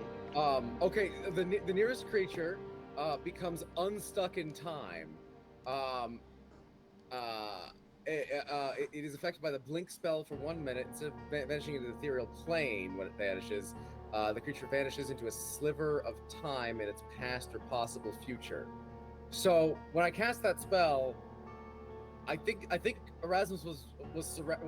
I was surrounding, so I'd be the So nearest. one of the wisps is flickering in and out of the past and future. Mm-hmm. It's very confused, I imagine. I think this is the one time you hear it start to. There's been like whispers coming from the wisp, but I think this one starts to actually speak common from like its past life. It's just like it like blinks out and it blinks back in, and it's almost like a what's going, and then gone. It's like oh, that'd be so weird. Kudos, Like, man, that's awesome. Yeah. Like experiencing a version of your like a Ghost of Christmas Past situation, but it's just like, okay, but you're not like seeing yourself dead from the outside. You're experiencing being a ghost from the inside. Yeah, 100%. Yeah. It's like your ghost went back in time to be real you, and you're like, wait, what do you mean? What do you mean I haunt this library? Okay, well, it's good to know. That's funny. Phales, that is actually your turn. Oh, outstanding. From here, I've run away too much. I can't do, oh no, if I'm 50 feet away, I can move 30. 20. No, You get 20 within 20 feet. Yeah, I'm gonna have to use one of my Misty Steps to get back into the action and cast Acid Spray again. Nice. How many of the remaining ones can I get with it? With a 15-foot cone? Depending on how close you get, you can technically get all of them. Oh, I'll get right in it then. All right, cool. Because, yeah, essentially what you'll be doing is you're, like, putting a hand on Rasmus's back and, like, leaning forward over him. Because both of them are Because he prone. cleared the ones that were closer to me, essentially. Yeah, exactly. All right, yeah. So. Cool. So I'm using that Misty Step to do that. Oh, no. Oh, yeah, it's a cantrip. I can do it. Yeah. Cool. Yeah, so that's a DC 15 Constitution save for each. Okay. They all failed. That's 8 points of damage to each of them. Acid. Acid. Nice. Okay. Okay. And they are all still 11 kills. And Phales had to run a lot to get here, and so he's now going to put his hands on his knees and pant. And that is his turn. All right. Cool. So Ryan, you were freed from the prone clutches of the saint for naught but a second, and now you find yourself under total cover once again. Back. I mean, it's not a bad security blanket. Let's finish these up, shall we? And can I see the three? Do I have visuals? Same thing. No, but you can roll. The way that'll work is if you can roll to hit, and then you'll roll a d6 and cut it in half. So divide by 2, and then that will be the one that you hit. Got it. Okay, first let's see if we hit disadvantage. That's not... Okay, so there's a miss. Do it again with disadvantage. Come on, yo. Oh, Jesus. Please be cocked. You're just racking them up though. So next time you hit, you'll be like a machine Please gun. be cocked. Okay, wait, one's cocked. Yeah, that's up too. Okay, come on, I can't even have any more. Well, you're getting orbs from missing. So that's Absolutely. Yeah, Okay, we hit 22. Okay. All right. Go ahead and roll a d6 and divide it in half. 2. 2. Okay. And lucky number 2 takes 15 damage. 15 damage. All right. So yeah, you kind of reach around you, and you're just kind of like shooting randomly. Yeah, just Totally. like just shooting over. And you hear the telltale after you hit. And if you're close enough to hear, you hear me say to the saint, I'm usually way better than that. It's been a long day. It's been a long day. A lot of stress. Don't judge me. I'm usually way better than that. Sorry, did you say we took out one? Yes. Okay. There are 2 left that everyone else except you can see. Okay. Excellent. And then I'm just going to, settle in and enjoy my safety blanket. All right. And both of these are going to go ahead and attack Erasmus. Okay. Erasmus. Erasmus. And they both miss yet again. All Of right. course, they missed the guy who has acid blood. Fine. Yeah. Hey, you're the one with disadvantage, okay? Not me.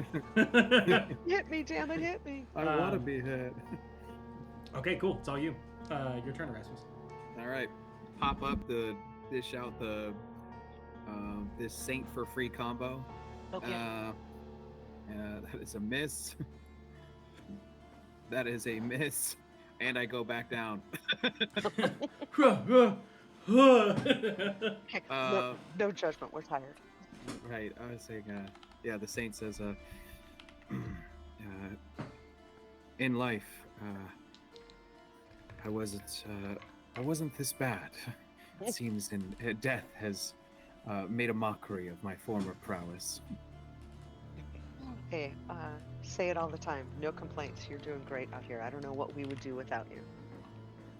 Well, probably die. I'll remain here on the top. Happens to every saint when they get to a certain age, okay? This is incredibly common. Isaac's dice are ring. Throw it away! Yeah.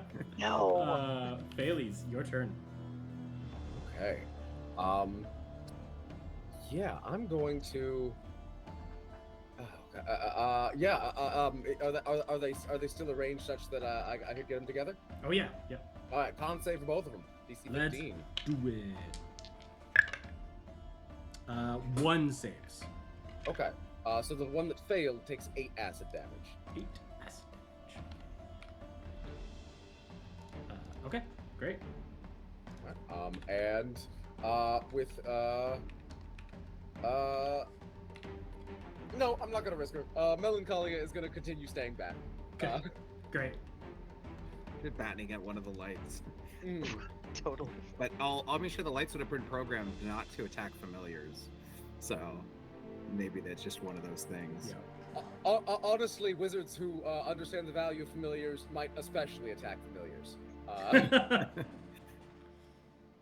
Okay, these two again, yet again, Erasmus. All right. Stop trying to hit me. Well, hit so me. no, I now that I'm thinking about it, they just roll flat because they. Right. Yeah. Oh, I've been rolling with disadvantage this whole time. Oh. Well, you want to No, roll triple advantage? Nah, that's fine. Yeah, because that one hits. Okay, great. Yeah, I've been rolling with. That's We can use all the help we can that's get. so funny. Okay, so you take 10 lightning damage. Okay, I take that back. No. With that said, that will take in response. It will take 5 acid damage.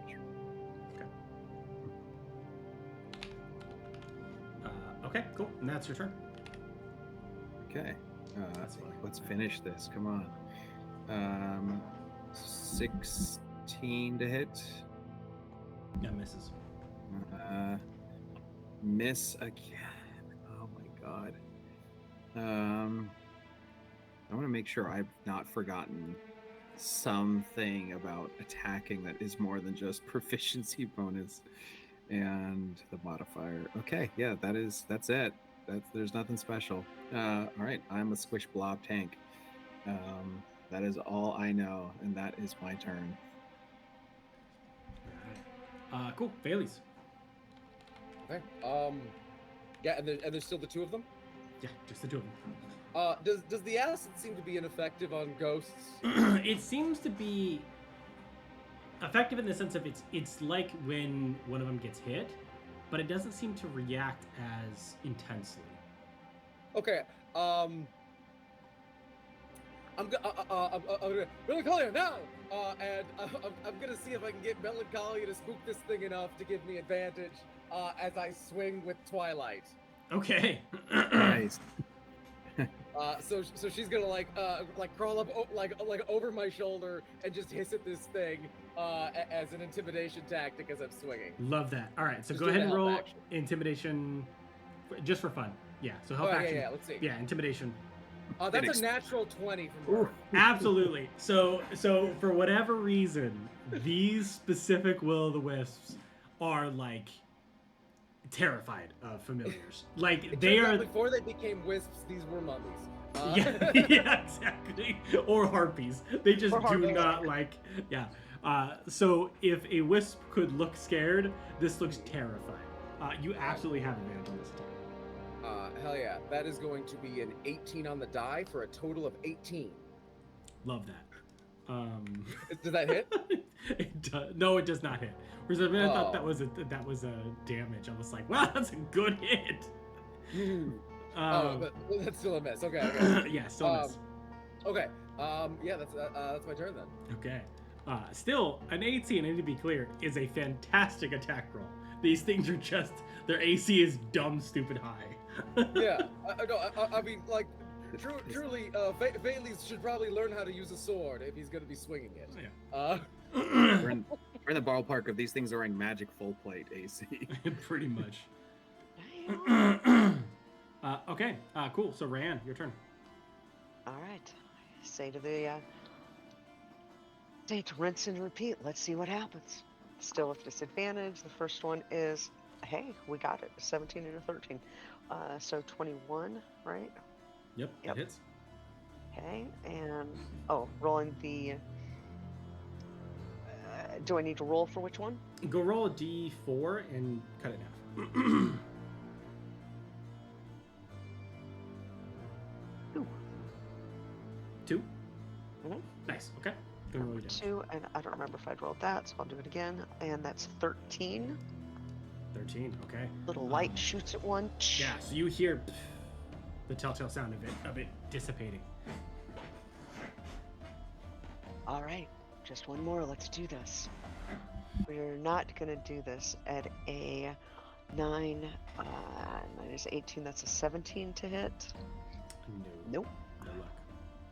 That is a 10. No shit. 18 to hit. No luck. Disadvantage is not fun. Yep. There we go. 15, 8, 23 to hit. Yes, that hits. Excellent. Roll again. And this one you don't have to roll a die for because there's only one left, so this is just roll damage. Duh. Okay, 15. 15 15 damage? damage. Just the light goes. Gets. Yeah, so you hear the wisp, and the two of you can see, Ryan obviously cannot see, but the two of you see that there are no longer any wisps remaining around you, and all of their light has gone out. In saint form, she will help Ryan up onto her feet, which is like comical because it's like an adult's holding up a child. Uppies. And she will say, Uppies. No. "You may refer to me as Layla." Layla. Wow. Thank you for the protection. I don't have to tell you. I'm certain that you saved my life in this battle. Yes. And Thank she you. will be healing her wounds because she gets regeneration and we're out of combat. And Rice just watching her. That's remarkable. I'm looking around. Phales, yup. Yes. I am uninjured. Nice. Okay. I think maybe the wisps thought I was supposed to be here. Which makes sense. And Roy's looking around to see if there are any other threats. Look around. Oh, muted. Go ahead and roll perception. Sorry, I was like clearing my throat too. Yeah, 15. Not that you could tell. I mean, apart from the absolutely absent ceiling, no great threats. Now, Okay. to business. I think we got right into combat with that 18 investigation check from earlier. Yes. Did I kind of understand you correctly that I can just start racking up spells with investigation checks like until I fail? Yep. Pretty much. Whoa, Well, even okay. even past failure. Like if Oh, you're looking for a specific one, you just roll for it. And Okay, cool. Oh yeah, we'll just see what I got. Yep. Perfect. So for that first one, let's call it knock. Okay. Yeah. Go ahead and roll it up. How many do you have a list? Yeah, I have a list. How long is your list? Long. Perfect. Ha- Oh my like God. count Let's how rapid many. fire. Yeah. Yeah. I So I'll also tell like you to what. add. If you Oh, we're all gonna party. you can roll these 8 like kind of on your own. The DC is genuinely not difficult. It is 5. Cool. And it's I'll- just straight investigation. And if you have a +5, you auto succeed on all of them. Okay. If it's not a +5, just roll it. If it's a nat 1, you do not find it, obviously, because Okay. it is a crit failure. But And is there a level, what's the spell level limit? Or what can be found with a DC 5? I imagine at some point the DC goes up. let me read you the thing to give you an idea. I understand that everything is here. Yes. Yeah. The DC is my invention. Okay. It's just here. It's just here. But and were there a librarian here, it would just not require a roll at all. Absolutely. But whatever the cataloging system is in disorder, and it's been hit by a meteor. I will. There are what looks to be 6 spells, and then any of the ones in the Drakkenheim book you cannot find here, obviously. Okay. There are 6 spells you cannot find: Wish, Demiplane, Clone, Simulacrum, Gate, and Plane Shift. Okay. I will limit myself to spells of a level I can cast. That is up to you. You can put can as come back many later, spells, in your spell book as you I want. held no such hesitation. Yeah. But so the only spells available are Sorcerer, Warlock, and Wizard. And Ryan, you can't learn wizard spells normally, but you can learn ones that are rituals. Oh yes, I can. Yep. Okay, I'll start rolling, and I'll send you a list of By the all ones means. I get. Yep. But actually, you know what? That can happen between sessions. Right now, what I'm curious about is I have a couple of things. One, I'd like to know see if I can find whatever the formal legal code is on the succession laws of Drakkenheim pre-fall. Okay. I imagine there's a simple version that everyone kind of knows, and then I imagine there is a written down version that's longer. Yes, there is, in fact, one of those, and the DC is different than the one you're looking for. Cool. Go ahead and roll that up. And so for everyone who doesn't know, for learning spells, for wizards, obviously you just read it in your book. It will be on a long yes, and on a long rest you will gain those spells if you were to study them. If you're learning spells from a different different class than you are, you typically have to subclass into that one, or like you were saying, you could learn ritual spells. Right. Ryan has a special pack thing that. Okay, so investigation for that. All right. That's going to be a 17. 17. Okay. It takes a while. There's a lot of books here. And quite frankly, as you well know, as much as wizards like their spell books, they just kind of put other books wherever strikes their fancy, especially when the library This system makes perfect sense to somebody. Yeah, 100%. And that somebody is no longer here. And so they, it's not the Dewey Decimal System, because Dewey no longer exists in this realm. I imagine that everyone who takes over management of this library comes in with, I've got my own system for organizing books, and it's going to be a 20-year project to rearrange all of these. Oh yeah, and then for whatever reason they die. In the middle of those. Yeah, and they die halfway through in year 10, which is where they're like, well, we just stacked those books that never got categorized here on this shelf, and then move on to the next person who's like, I have a great idea, the most efficient idea ever created. Like engineers with different bolt heads. Yeah, exactly. Okay, so just use what already works. Don't invent your own. I don't care how good it is. You do find the book that you're looking for. So it's the Laws of Ascension and oh my gosh, I'm blanking on this word. Aristocracy, essentially, of Drakkenheim. And it's the long form version. It's like the legalese, like someone had to have this because it had to be written down version. What in specific are you looking for in this book?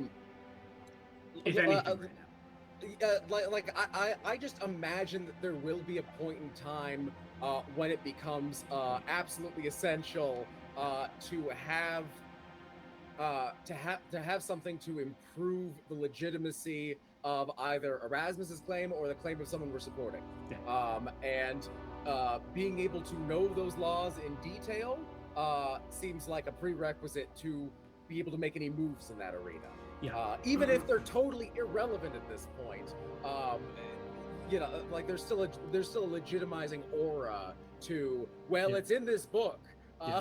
This is the think of it like the phrase "Jack of all trades, master of none" is what everyone understands. This book finishes the phrase, which goes "Jack of all trades, master of none, but always better than a master of one." Is like it finishes that phrase, and so like there are people who would be like, yeah, of course, anyone when the hierarchy of ascension is destroyed, it could be anybody. And then at the bottom of that it says, unless an heir is found. You know what I mean? Like that kind of vibe.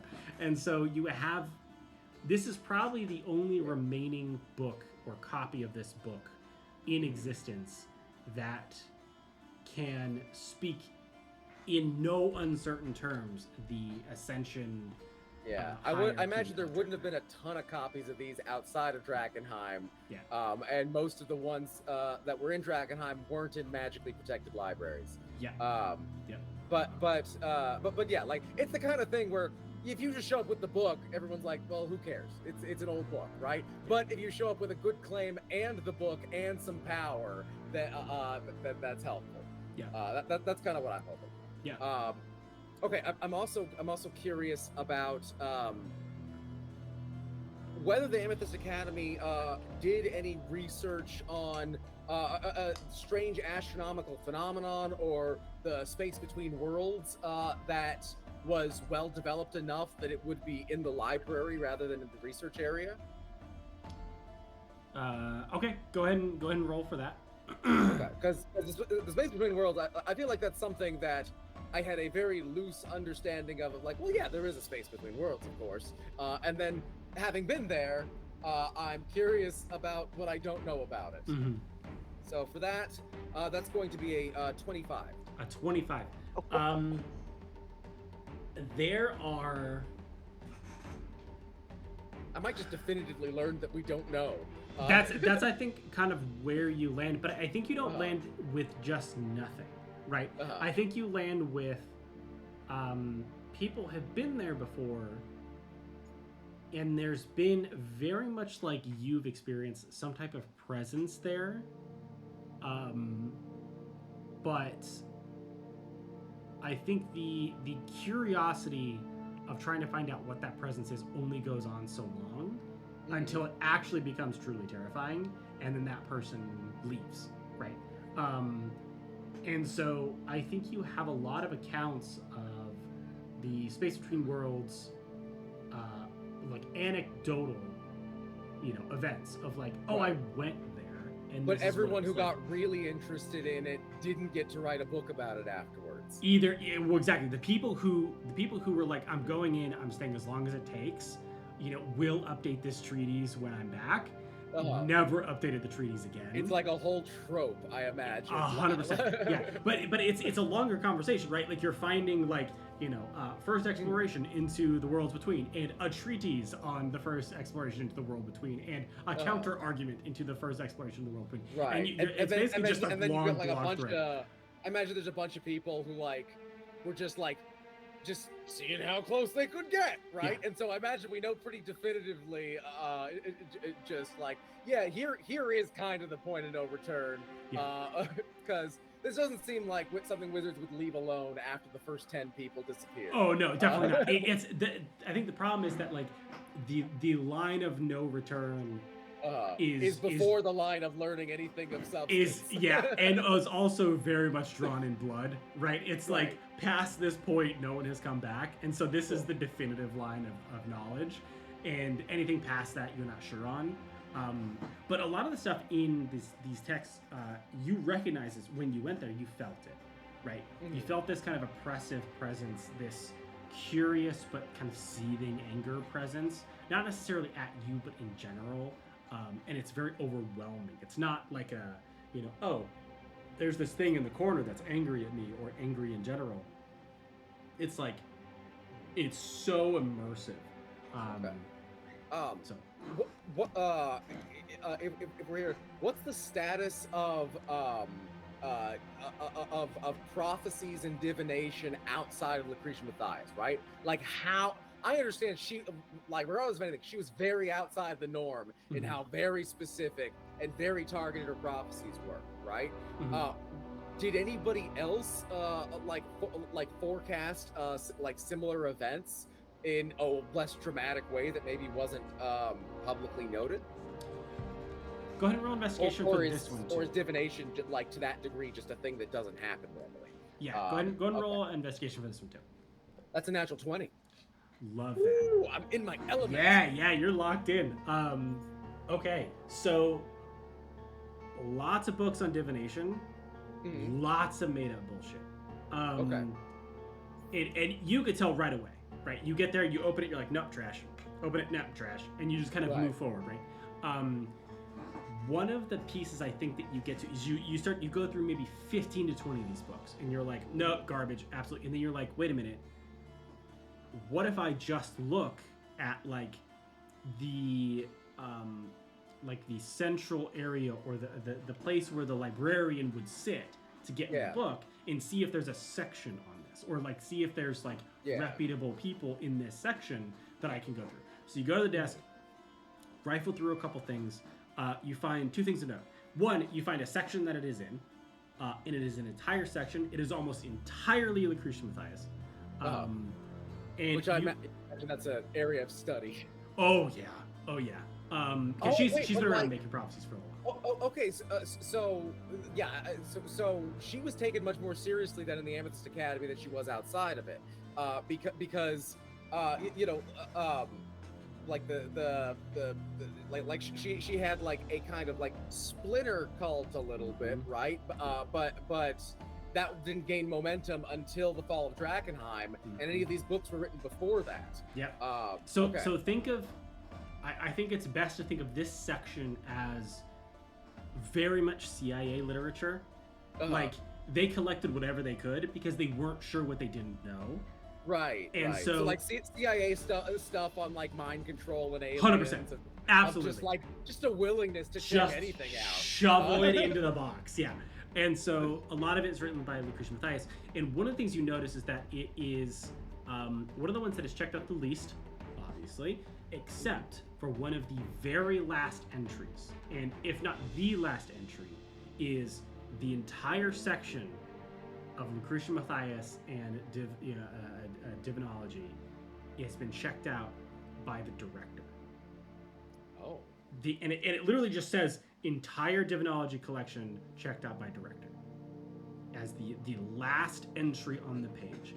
The last entry was made 15 minutes before the asteroid hit the tower.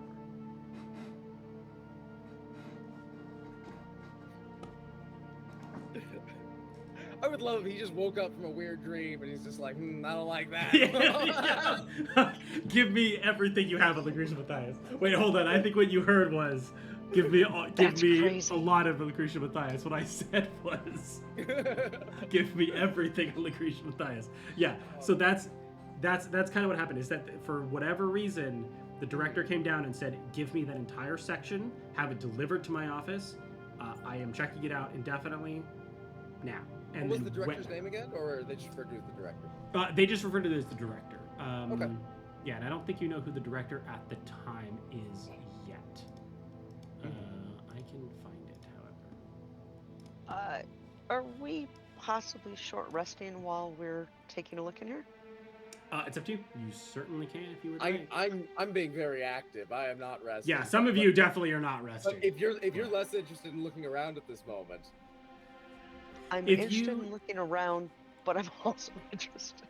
Look, Bailey's is going to be here until you tell him to leave. Like Okay. that's kind of what's going on here. So, Yeah. so if you want to rest and then do your thing, Well, if you are looking for spells, Uh-huh. that does not constitute a long rest. But you can look for your spells and then take, or I'm sorry, a short rest. You can look for your spells and then take a short rest. or do it the other way around. Got it. I'm thinking while Thales is cruising around doing his thing, I'm watching him, maybe kind of getting an idea where things are while I'm taking a little bit of a rest. And then after the rest, I'll do some looking. If that feels like that's, looking around doesn't seem like there are threats. It seems like that's probably an okay thing for us to do right now, or for Rye to do. That's what she's doing. Get some of that health back.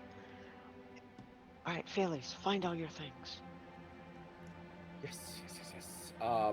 Okay. So another thing that I was interested in is I want to see if I can find any treatises on either like going into history or theory, either side, either looking for kind of the principles of magic item magic item creation as it pertains to something that would make the wielder stronger, or in something like a account of different known magic items. See if there were any residents of Drakkenheim known to possess something of the sort. To possess magical Yeah, items that I mean, if there is a supernaturally strong guy made strong by the magic item he invented, like that seems like something that someone would be interested in writing down at some point. 100%. And are you only looking for invented, or are you looking for like just someone in Drakkenheim known to have had such a thing? Known to have had. I don't know how rare individual. Like, if magic items are like unique more or less, then I assume that anyone who had it is the inventor, or like its inheritor, like from some ancient lineage. If they're more if they're more like work equipment and like military equipment, or then the sigils. Yeah, the council. Yeah, like there's the other great items of Drakkenheim as well, but I imagine. I mean, that's worth researching too. That's I was about to say that's what Erasmus was going to look up. Oh yeah, hell yeah. Because he needs that to You're ascend. looking at the stuff that matters. I was looking at things that make him. He's not pursuing it, but he needs to know what someone who wants to be king of Drakkenheim, or queen, or whatever new government should have. The sigils form the magical power that ascends someone magic, like through the what magic. I think it's political. I think it's just like there's broad agreement that like if anyone has all the sigils, I think they just confer a lot of legitimacy. But the sigils, I think, have to be delegated to a council. The council then has to. God, what was it? Yeah, I mean, like that's the ascension tradition of Drakkenheim, right? And that tradition holds a lot of power. It does. And so I think the idea is there's such a weight to that legitimacy that if you had all the sigils, nobody could reasonably deny you. Right. But I think the difference between is you holding the sigils and you have to give up the sigils to create the people who they were originally dispersed through a council, but I don't think there's like that was part of that like ascension kind of like rituals. Right. But I don't remember hearing anything about that being absolutely essential. That's just part of the tradition. Got it. So that's the lore of this history then. Young Erasmus. There's the 7 Seals of Drakkenheim, created by the Mage of the Amethyst Academy, and then there's the Relics of Saint Petruvio. Right. We had given one away, I think, right? Yeah. Which was the staff that we stumbled upon. Yeah. And then Okay. Sorry, I was finding this thing. Okay. So, can you describe to me again I guess kind of like what you are looking for. So you said some type of relic that was created or something along those lines that will make you stronger. When you say stronger, what do you? I mean able to lift heavy things. Got it. Okay. Well, here's the. You wanna wield your Here's sword the better. storm giant's belt. Yeah. Oh my god. Could you imagine? I can. Yes. Sorry, I was just looking there. I had lost my page. So those items exist, like belt of the storm giant strength. They kind of are. You can order them. A couple of them exist within Drakkenheim. Yeah. There doesn't seem to be any mention of items that anyone known to have had one. That it seems as though the last account, and this is kind of where things get weird because this is all pre-fall of Drakkenheim. A lot of this stuff existed with existing knights who may have transitioned to the Knighted Silver Order, or to be a Knighted Silver Order, or Queensmen. My personal hope is to find some rich idiot who got hit by a meteor and is dead in his house wearing a magic belt now. Like that's totally fine. Scenario. Yeah. So I will say that the It's Oscar Yorn. those are almost like written off as like these magical items exist. However, should we need to, we can always obtain more. Right. Okay. It's that just not being special said, enough for wizards to have written it down. So that's the thing. So that's what's so special about this outline is that it's like, there's literally an inventory. Like inventory of magical items within Drakkenheim is definitely something that the Amethyst Academy would keep, right? But they go, well, you can just kind of buy these ones. So like, why would we need that? So, given that, are there details as to how a person might create one? There's no current details that you can tell on what would create one. But what is interesting, as you're going through, I mean, you're kind of like laser focused on this, right? You're like, I'm looking for a thing that does this, and you're like, okay, here's a couple people. And Erasmus is looking at the sigils, the seals of Drakkenheim. Right. Yeah. We're gonna get to right. that. But so you were looking up specifically these things, and you find this list of people, magical items on people. None of which fall into a category that would jump out at you. That it's just like an inventory list. It's possible those people have died somewhere within Drakkenheim. It's possible the Queensmen would probably have a lot of this because they tend to pick the bones of the people. I am not the first person to have this exact idea. Exactly. Of like, let's look up who famously had like stuff they like to show off. But what you find on the back of that is way newer than the Fall of Drakkenheim. Oh. And it is a list, handwritten. Obviously, they're all handwritten because there's no computers. But these are hastily scrawled. They are added to the bottom of the inventory list, as if someone was trying to keep like a mental list, and the best way for them to do it is to write it down. And you see... Recently, you said. Yeah, so within the past couple years. Not 15, like 1. Right. And there's a couple of them written down with names that make too much sense. They're not wizardy, which speaks to their recency. There's one that says Comet Smasher on it. There's one that says Delirium Forged Longblade on it. There's one that says Flame Lance on it. And these things are just written quickly. There's no name of who they belong to. But it's essentially like someone learned that this existed, needed to write it down, and thought the only place to write it down was the inventory manifest. Because that's when they could just add more information. When they discovered more information, they would write it in a better way or obtain the object. Very good. There are 4 of them. And one is called Comet Smasher, one is called Delirium Forged Blade, one is called the Flame Lance, and one is called the Haze Walker Plate. The Haze Water Blade? Haze Walker Plate. Haze Walker Plate. Haze Walker Plate. Let's find that out. Right. Now, these may not be the only items, but they are the only items on this list that are hastily written at the bottom. It's interesting. Okay, so we are not, in fact, the first visitors here. There's also below that, it's more ambiguous. It just says sky metal ?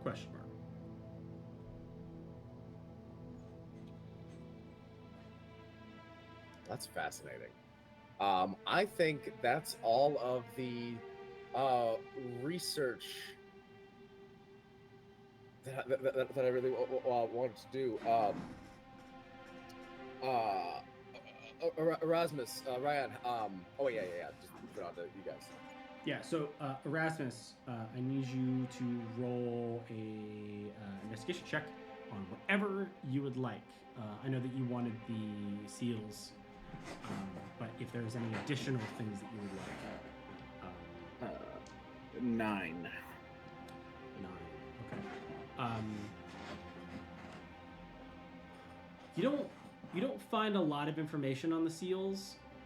The information you do find is kind of ambiguous. It's like referenced in not passing, but like you already kind of know what they are.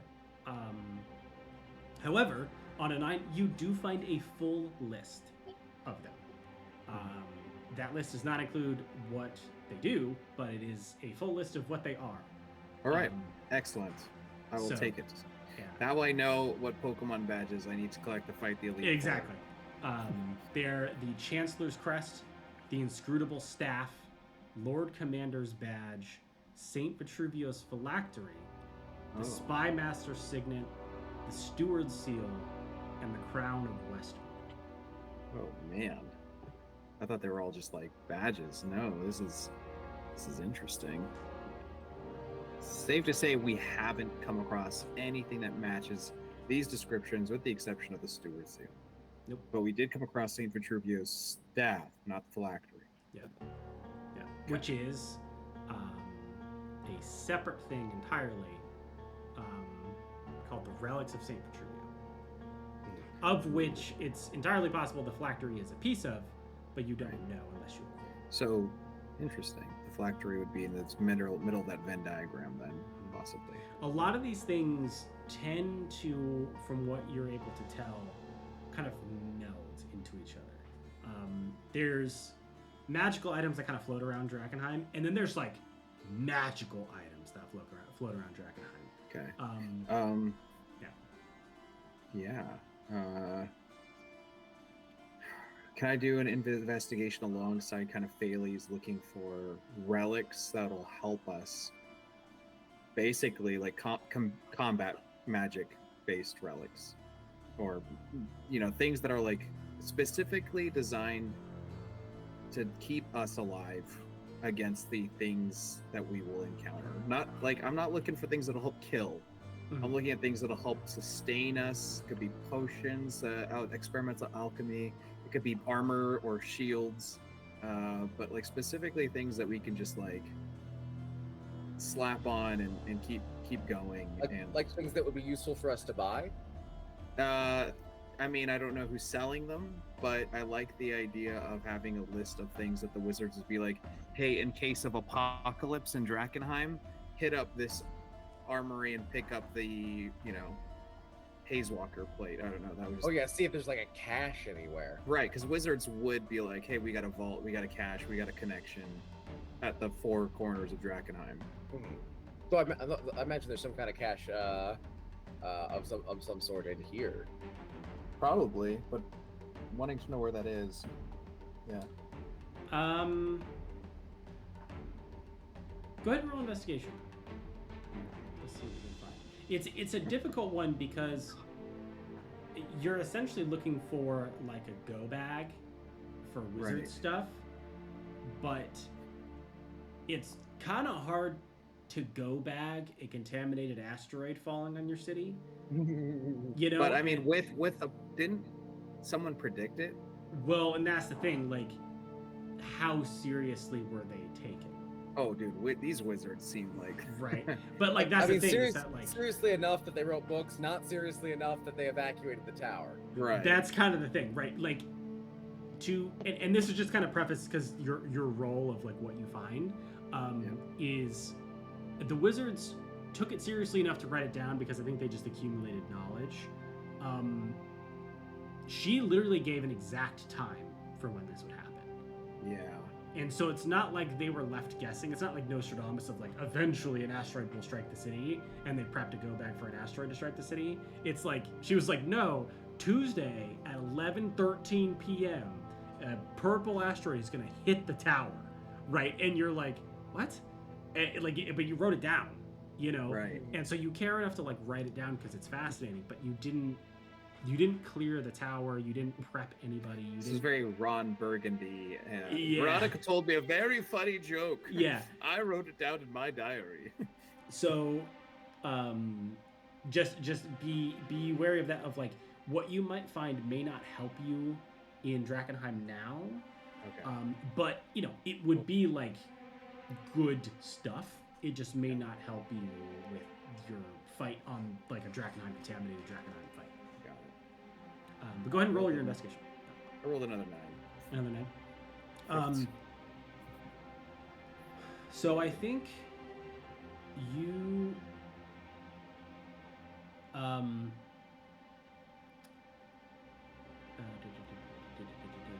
you find references to 2 items that are not on site, but are housed kind of off-site in the event of something catastrophic happening to the tower. Okay, that's cool. And there are 3 of them. Okay. Actually, sorry, not 3 of them. No. There's 3. Okay. No. There's definitely 3. Yeah, there's definitely 3. Actually, no. There actually is 3. Yeah, there actually is 3. There is, which crosses over to what Faylee's found. You find something called the Flame Lance is written down. It just references the Flame Lance. It's not referenced the same way, but it is referenced as self-sealing plate. Whoa, the Flame Lance is? No. Or- The second. Oh, okay. I was like, what the hell kind of item is a weapon name over a plate? Yeah. So it's Alright. called self-sealing plate, and then the last item that you find the name of is called the inscrutable staff, which you know to be one of the seals. Okay, and I need that one. Okay, cool. And so the lance and the plate were housed offsite. It doesn't actually tell you on an island like where they were, but they were housed offsite. Okay, so not here. However, they do describe them because wizards are nothing except, you know, people who Right. write stuff down if they know that.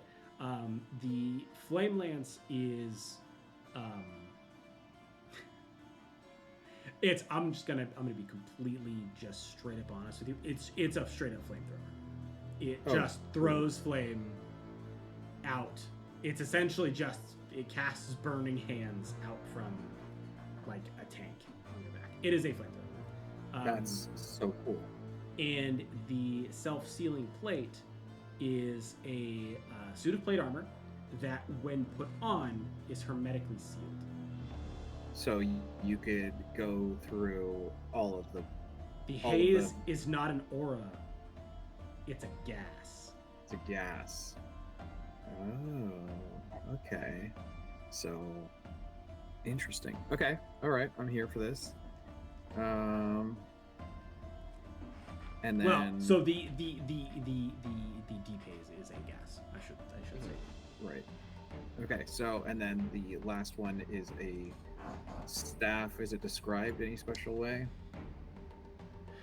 Kind of. Inscrutably. Yeah, exactly. The inscrutable staff is, the way that it's described is almost like very offhanded, like you know what it is. Think of it like the Archmage's staff. Like the Archmage holds the staff because they lead the Amethyst Academy.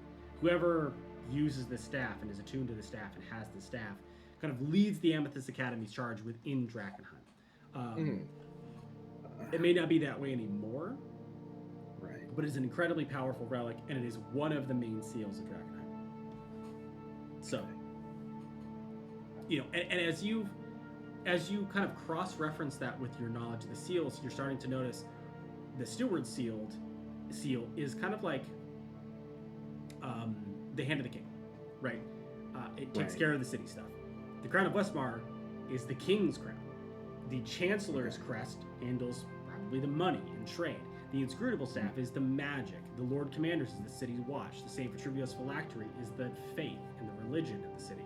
The Right. Spy Master Signet is the Master of Whispers, right? They all kind of form this. Once you have all of these chess pieces, you control the board.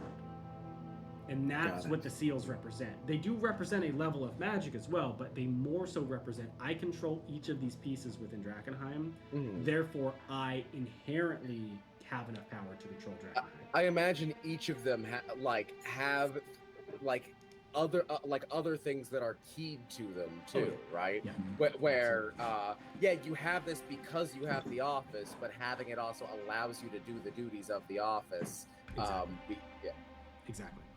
So the inscrutable staff is literally just mentioned as like, should things go totally sideways, the inscrutable staff is one of the things that you are going to need. Okay. That being said, wherever the Archwizard Director is where the staff is going to be. Whether it was on the body, whether it was stolen, whether it was lost, doesn't say. But it's literally just like, should you need to, like, should the worst happen, find the Archwizard Director, then you will find the inscrutable staff. Use that, so work with them in order to, kind of maintain order. Okay. But on a 9, you don't find any location of these. The inscrutable staff is kind of like an obvious one, in the sense of like, well, it's with the Archwizard, dummy, but like that's it. You don't find locations of the others. Okay. And this would be the Archwizard of Drakkenheim's court. Who, Yes. I have his name. Is that someone who might also be the Archwizard of the Amethyst Academy, or is that a different role? It is in fact the same one. So his name, the recent one, was Archwizard Eldrick Runeweaver. You don't know where Eldrick is now. Safe to say he was here when the meteorites fell, I imagine, right? Possibly. Yeah. Yeah. That seems. And we know that he checked out all of the divination stuff. Ooh. Yeah, he was here at least 15 minutes before the Astro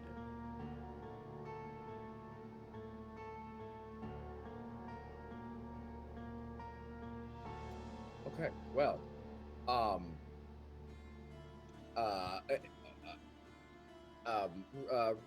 Ryan, I'm going to belatedly tend your wounds a little bit. I'm okay. Oh, you sure? You can add extra healing. And you're healed up to 10 over your maximum, right? Right. Oh, then That's kind of where we're still. Yeah, at. go ahead and roll an extra 3 hit dice. give it to me, baby. Okay. Oh, I'm sorry. I totally. This is unrelated. The Archmage, the current Archmage is Eldrick Runeweaver. Okay. Oh, the Archmage that was there when the asteroid hit, her name was Adriana Montiera. Oh, cool name. I love that.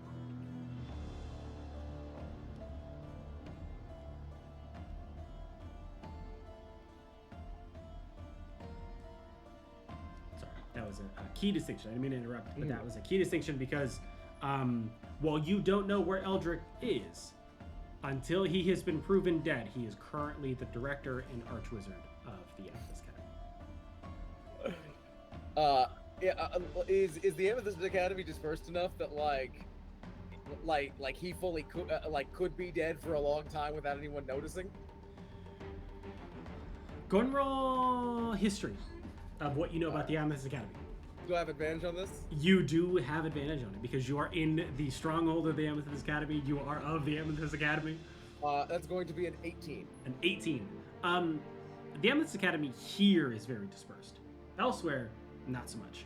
They have it very much like you didn't teach at this location. No, I taught at one of like the little satellite areas. Right, exactly. But that doesn't mean that they don't have a good number of them. They have a lot of fortresses, libraries, Okay. universities.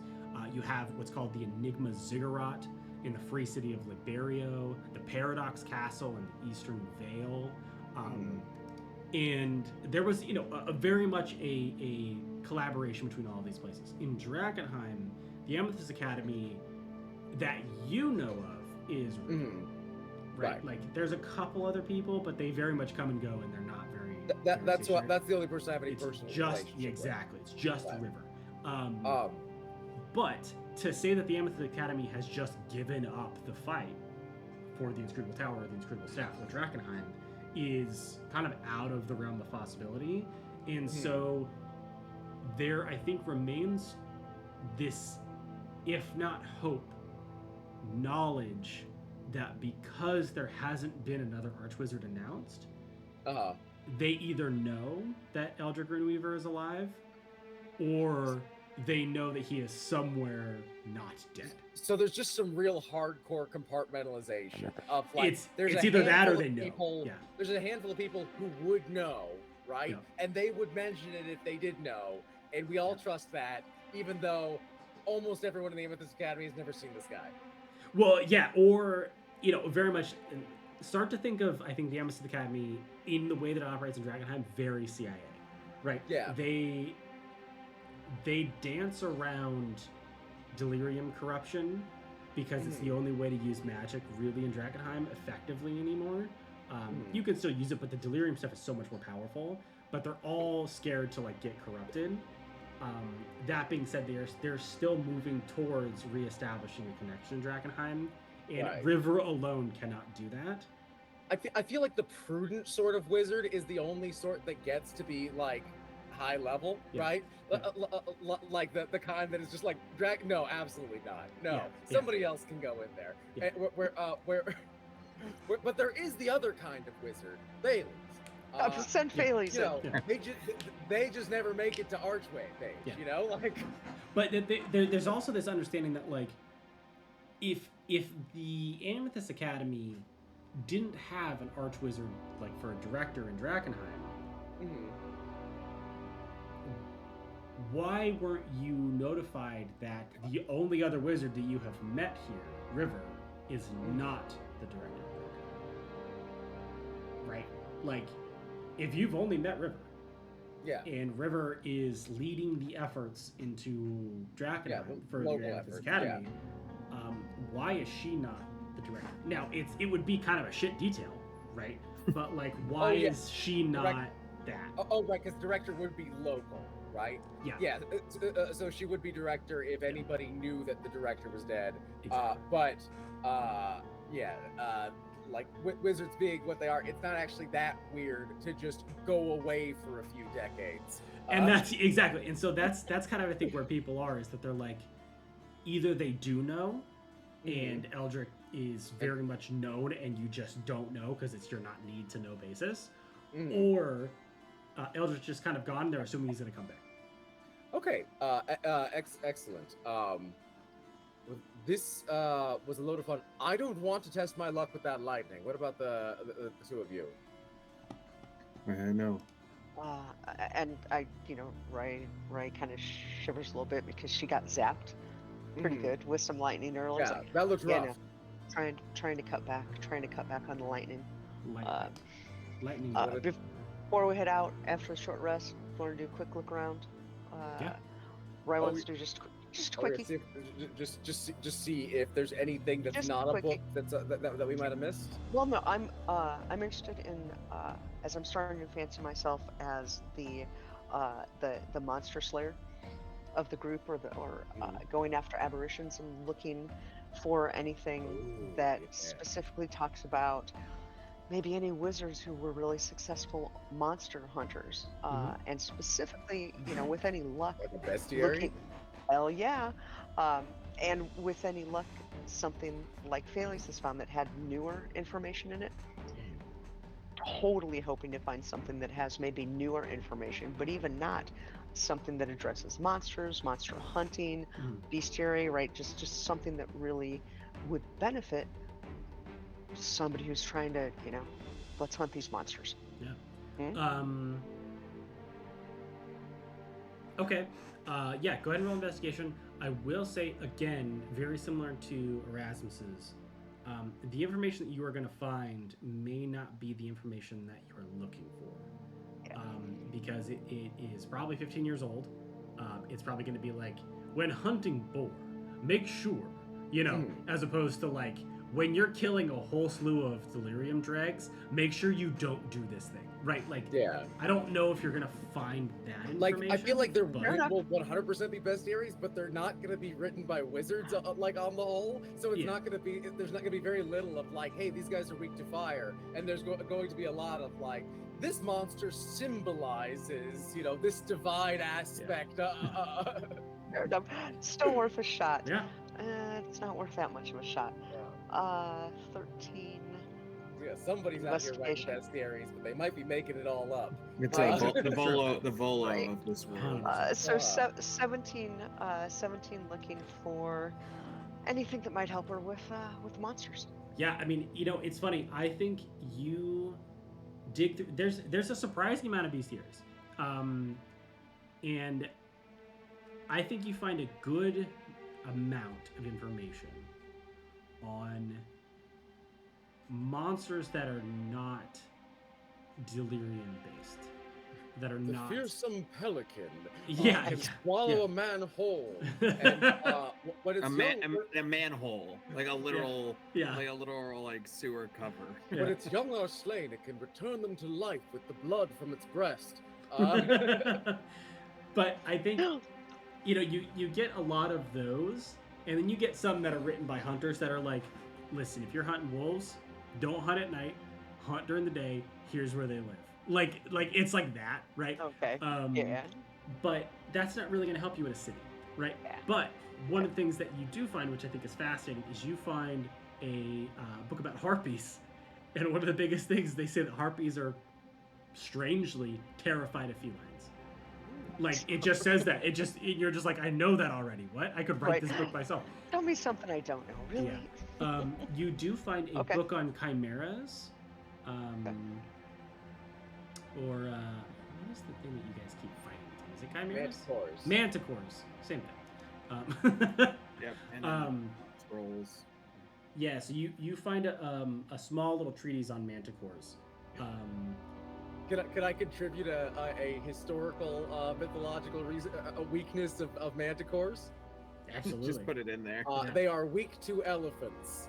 And as you're writing that down, I'm going to grab whatever you're writing with and say, and tasty. I will say, I think everything at a certain level is weak to elephants. You know what I mean? Like it depends on how high you drop the elephant from. there's a Roma vampire myth, the Mulo, who is famously weak to bullets. Not like silver bullets, like bullets. Those were rare back then. It hates it when you shoot them. Not everyone could afford bullets. Noted. That was like, us being able to say, like, it hates being hit with an Escalade in our I think that's the generation. one that you can. It's invisible, but you can see it by if you look between your legs. You can defeat its invisibility. Imagine fighting also- in that pose. It can't resist stealing eggs, so you can lure it out with just by putting a dozen eggs at a crossroads and waiting for one of them to raise up, and everybody surround it and everybody shoot at the. But that's the like a eggs, normal. The eggs start to move. I would fall for that. Oh, man. But you're look to your legs at the basket of eggs until a Mulo shows up, and then you with your flintlock rifle, you have to shoot it through your legs. shoot it through your legs, luring it with eggs. Yeah. Oh man. Yeah. So you find that, and oddly enough, it's the exact same description about the manticore. Weird. I don't know. Weird. Who knew? Can I also, in addition to that, also looking around for, and I don't know if it'd be in here or not, but I don't know what would be in the tower. Any books on the royal family, on the Van Kessels? Ooh, there's a good number of books here. What are you looking for? I'm specifically looking for something that would reference Ghost. Okay. Go So ahead I'm and roll. specifically looking for that generation. Yeah. Go ahead and roll Queen, investigation. what she had going on. Yeah. That's pretty good. That's a 20. So that's a 21. Okay. So you find so many books.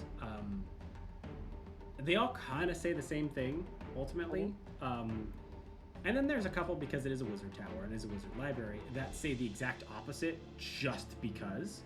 Like not like for any particular reason. They're like, the queen was a lovely person. They're like, the queen sucked, first of all. That guy's a liar. Like, you know what I mean? It's just that's contrary wizards. Yeah, and then there's another book that's written on that one being like, no, this dude's a liar. The queen was great because I met her for 5 seconds and she looked at me.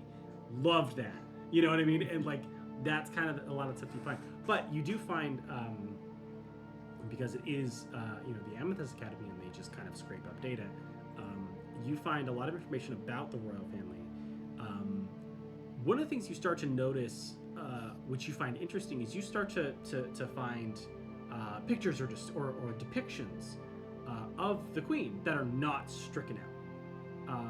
And she looks exactly like she was, obviously, very delirium hazed, but anything that she obviously couldn't get her hands on very much still has the portrait of her on it. And If we need to antagonize her, that could be useful. And you read through the entire history of it, and you realize that the Wizards of the Amethyst Academy, again, very CIA in the way that they gathered information, and they didn't pull any punches. You start to learn things which seem like rumors to you. I mean, again, this is fighting against your own bias of like what you know happened in this city. You always viewed the royalty as like totally copacetic. They loved each other. They cared. They were the unified royal family. The way that these wizards are writing about, these historian wizards are writing about the king and queen, they hated each other. They could barely stand to be in the same room with one another. And most of it was due to the queen. However, you start to find references to the heirs, the younger children. And eventually you get to who at this point you are assuming is Erasmus. I love the idea of like wizards writing books about like, man, I hate that little shit. Like, yeah. talking about a 3-year-old. Yeah. That guy's gonna grow up to be the worst king ever. We should kill him before he gets the chance. I hope he gets hit with a meteorite. Like a day before, they'd be like, I didn't mean it. It's funny. Just enough wizards manifested this hate. Yeah. And it gets to the point where they start talking about a young boy that you are assuming is Erasmus. The assumption here going in that I think you have is that Erasmus is the queen's child. The problem is that because the wizards are so honest and truthful about what they are talking about, which you are finding, it is actually the king's child. Which means that he had some type of affair that brought Erasmus into the fold. And that she may not be his real mother, but was adopted into the royal family for one reason or another because it is the queen's or the king's son, right? And that contradicts exactly, one, what you know, and two, what you've been told. And so now you have these 3 realities that are kind of spinning here. Because it's not like the wizards are talking nicely about these people. They're not spreading vile rumors that you can tell. They're not like, wow, the queen smells terribly, right? And she's a poo-poo face. Like, they're not talking about that, right? They're talking about what seems to be just raw truth. That the king and queen didn't get along, that their marriage was falling apart, and the only reason they were together was for the realm. That, however, they had 2 younger kids, and then a 3rd kid. And they are able to piece together that it's the king's child as opposed to the queen's child, because the queen was in the public view the entire time she was supposed to be pregnant, and no one saw anything. And so that's kind of where it lands. It's like, it's this open question, but you piece that together in your mind of like, wait a minute. Like, and they spelled out, they're like, no, bodily changes were noted on the queen during the time of pregnancy. and then the child was born. And then around that time, like, things get a little bit weird because they are trying to figure out, like, now the royal family has 3 supposed heirs, probably technically 2 true heirs because there's 2 males in this patriarchal hierarchy. And then that's like 2 years in, and then the history stopped because of course they would, because that's when the meteor hit. So that's kind of like what you start to find is this. It's not directly contradictory, but it's like additional information. Is like what you assumed Erasmus's lineage was close, but it may not have been the full truth. And then what causes a queen who clearly didn't love her husband to fully adopt and emphatically adopt to the point where Erasmus was basically kidnapped from the garden and taken to the queen and then lavished over if he was not from her. Like, what is that? How does that fit in? You know what I mean? Like, there's a weird puzzle piece here that kind of remains to be seen where supposedly Erasmus did it, but they never ever mention his name. Wow. I mean, I'm not there, but whoa. Interesting. But all this information will be shared. I looked up the name of the the king of the feast. Can I look up what the wizards might have over that? The Lord of the Feast. I mean, yeah, you can look some up, but again, this. He's new, right? Yeah, it Might be.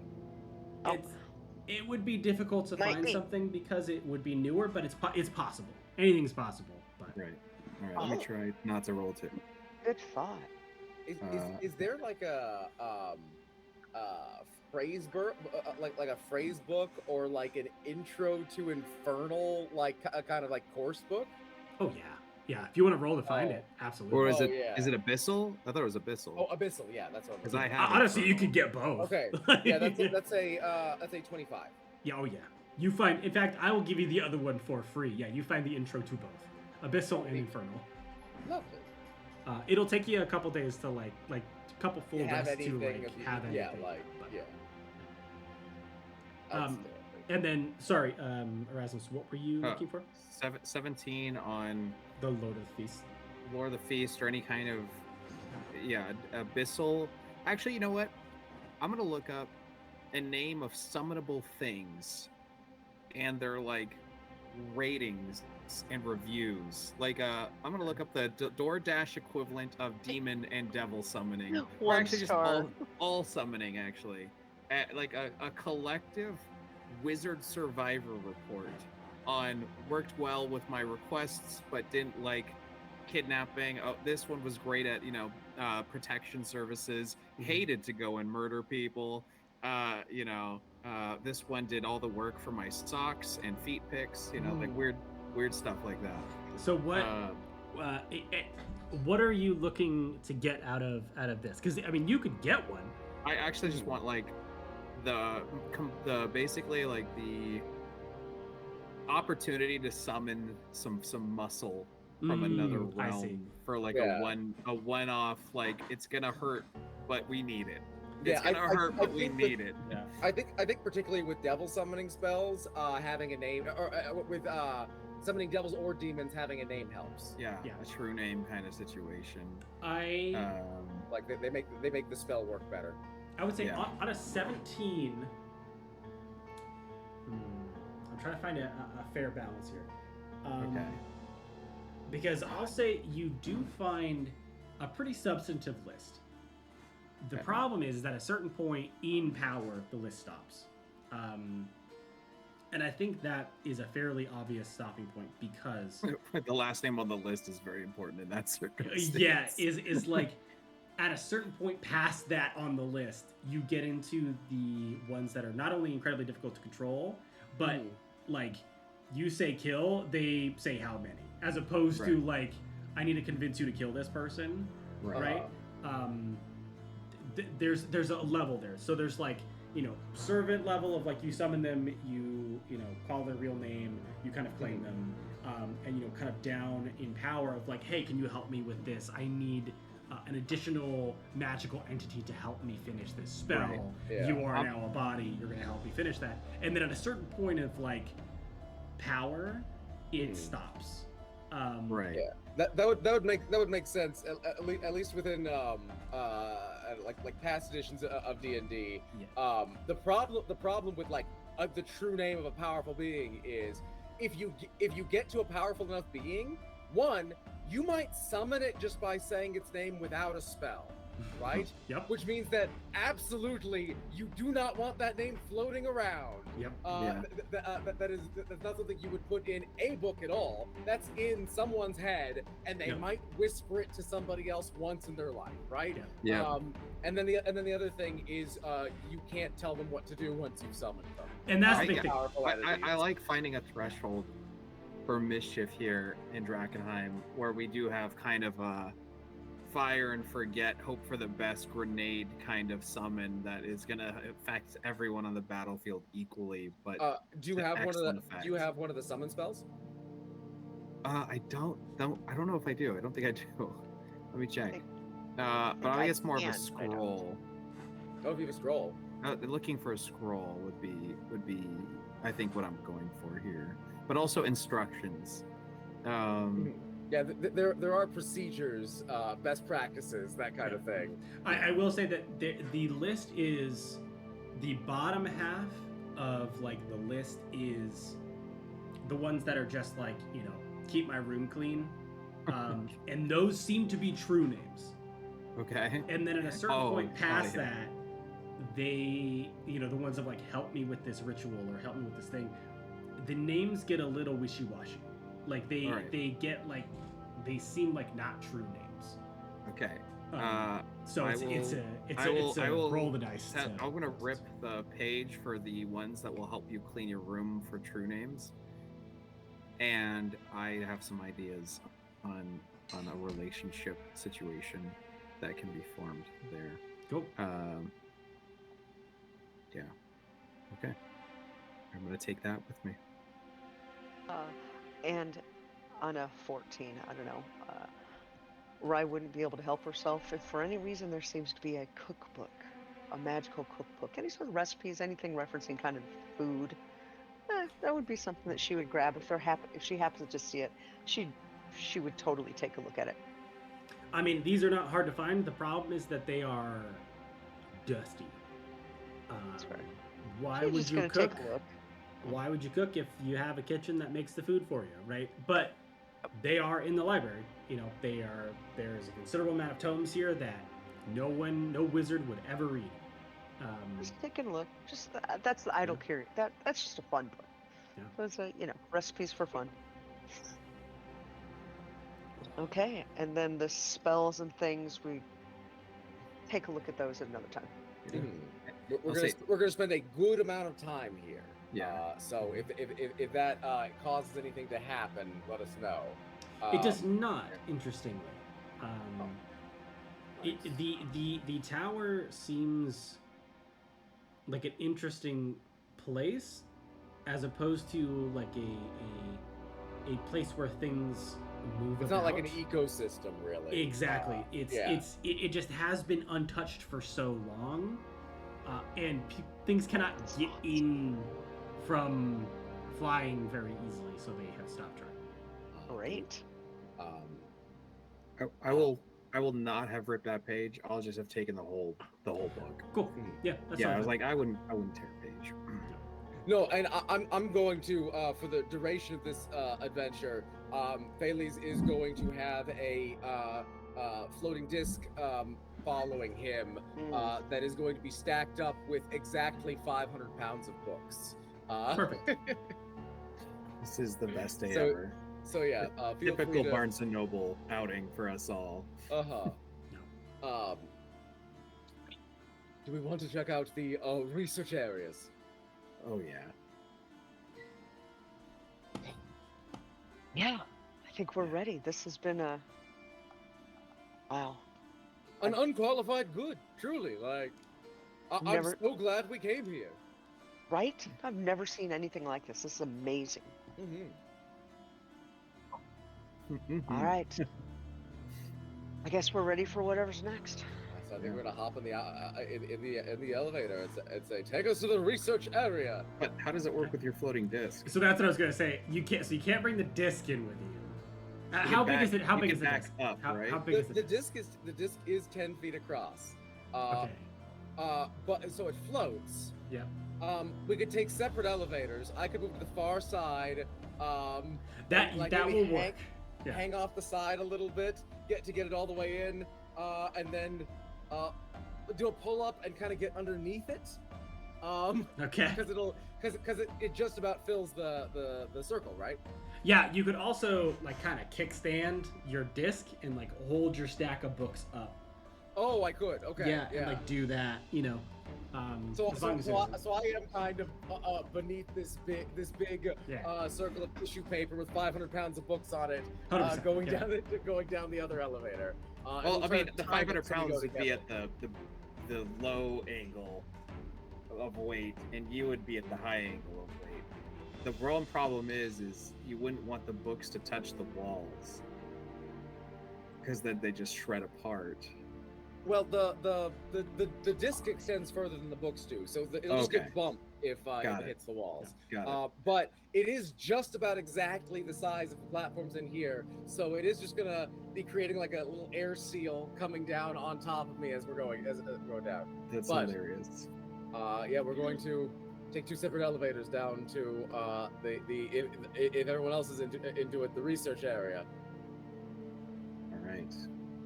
Should we stop here? This seems like a good spot. Good spot. Yeah. Well, let's keep going. We'll figure out we'll get you to the research. Some dramatic momentum. Yeah. Okay. So you each get in and you say research floor in the sexy phone voice. Comes back and says, pick floor, and the menu essentially changes. So it instead of a number, it actually becomes a list, and it says Alchemy Labs, Arcane Workshop, Chamber of Illusions, Copy Room, Material Storage, Seminar Rooms, Summoning Chamber, Scrying Pools. Oh shit! We gotta go scrying pools first, so you can see what's in everything else. Well, I mean, I don't have that spell. Maybe you don't need it. Oh, maybe. I mean, it would just be pools at that point. Well, no. It takes a very specialized pool to scry it. But it could be imbued with the magic itself. Okay, wait. So that was the alchemy laboratory, the arcane workshop. Yep. Chamber of Illusions. Chamber of Illusions. Copy Room. I thought you said coffee. Oh, well, that makes sense. Yeah. Materials Storage. Seminar Rooms. Summoning Chamber, and Scrying Pools. Okay. Sounds interesting. Arcane Workshop. I regret to inform you, I almost certainly this entire tower is warded against any form of scrying. That it's relatively inexpensive. But the tower, as in, it's likely they would have paid for the most coverage of scrying, because it'd be the cheapest option, which is the outside of the tower itself, because going room to room would not make any sense financially to protect. No, it's quite easy. So could someone in the scrying room see into the laboratory? There could be a special carve out to allow people within the tower to scry elsewhere in the tower, but it would be relatively trivial to prevent anyone at all from scrying in the tower, locations in the tower. This feels the safest, though, to be honest. The scrying room? I do feel as though we probably won't be murdered in the scrying room. Right. I think I think you're right that that's a good place to start. Okay, let's just do that so we can get our bearings, see if there's any advantage we're assuming or not even capable of assuming exists, and we'll see what we do from there. Let's stand there. Yes. So you mentioned scrying pools, and the voice goes, scrying pools, And hilariously, each of you, as you kind of figure out, you each go, one goes up, one goes down, just, but it throws the people who go up into a teleportation portal that spits you up down below, and you land on the same platform. And so you walk out next to each other again with your tissue paper full of books. You push out.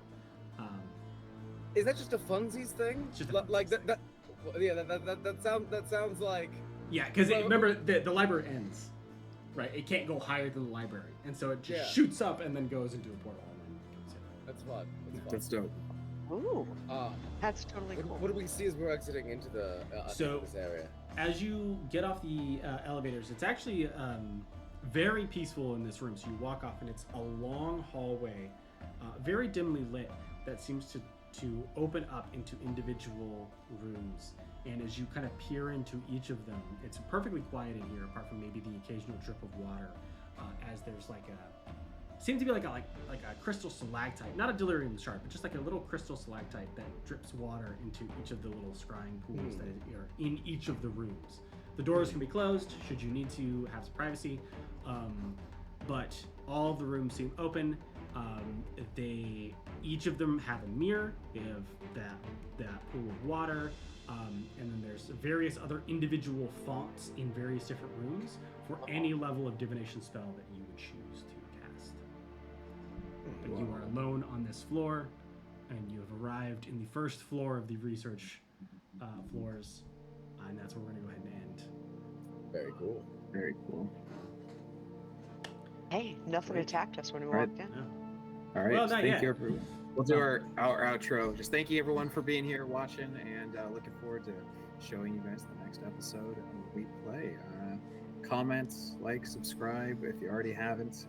Obviously, if you've watched all the way to here, please dig in and know that your addiction to this quality content will be most definitely satisfied. We will keep,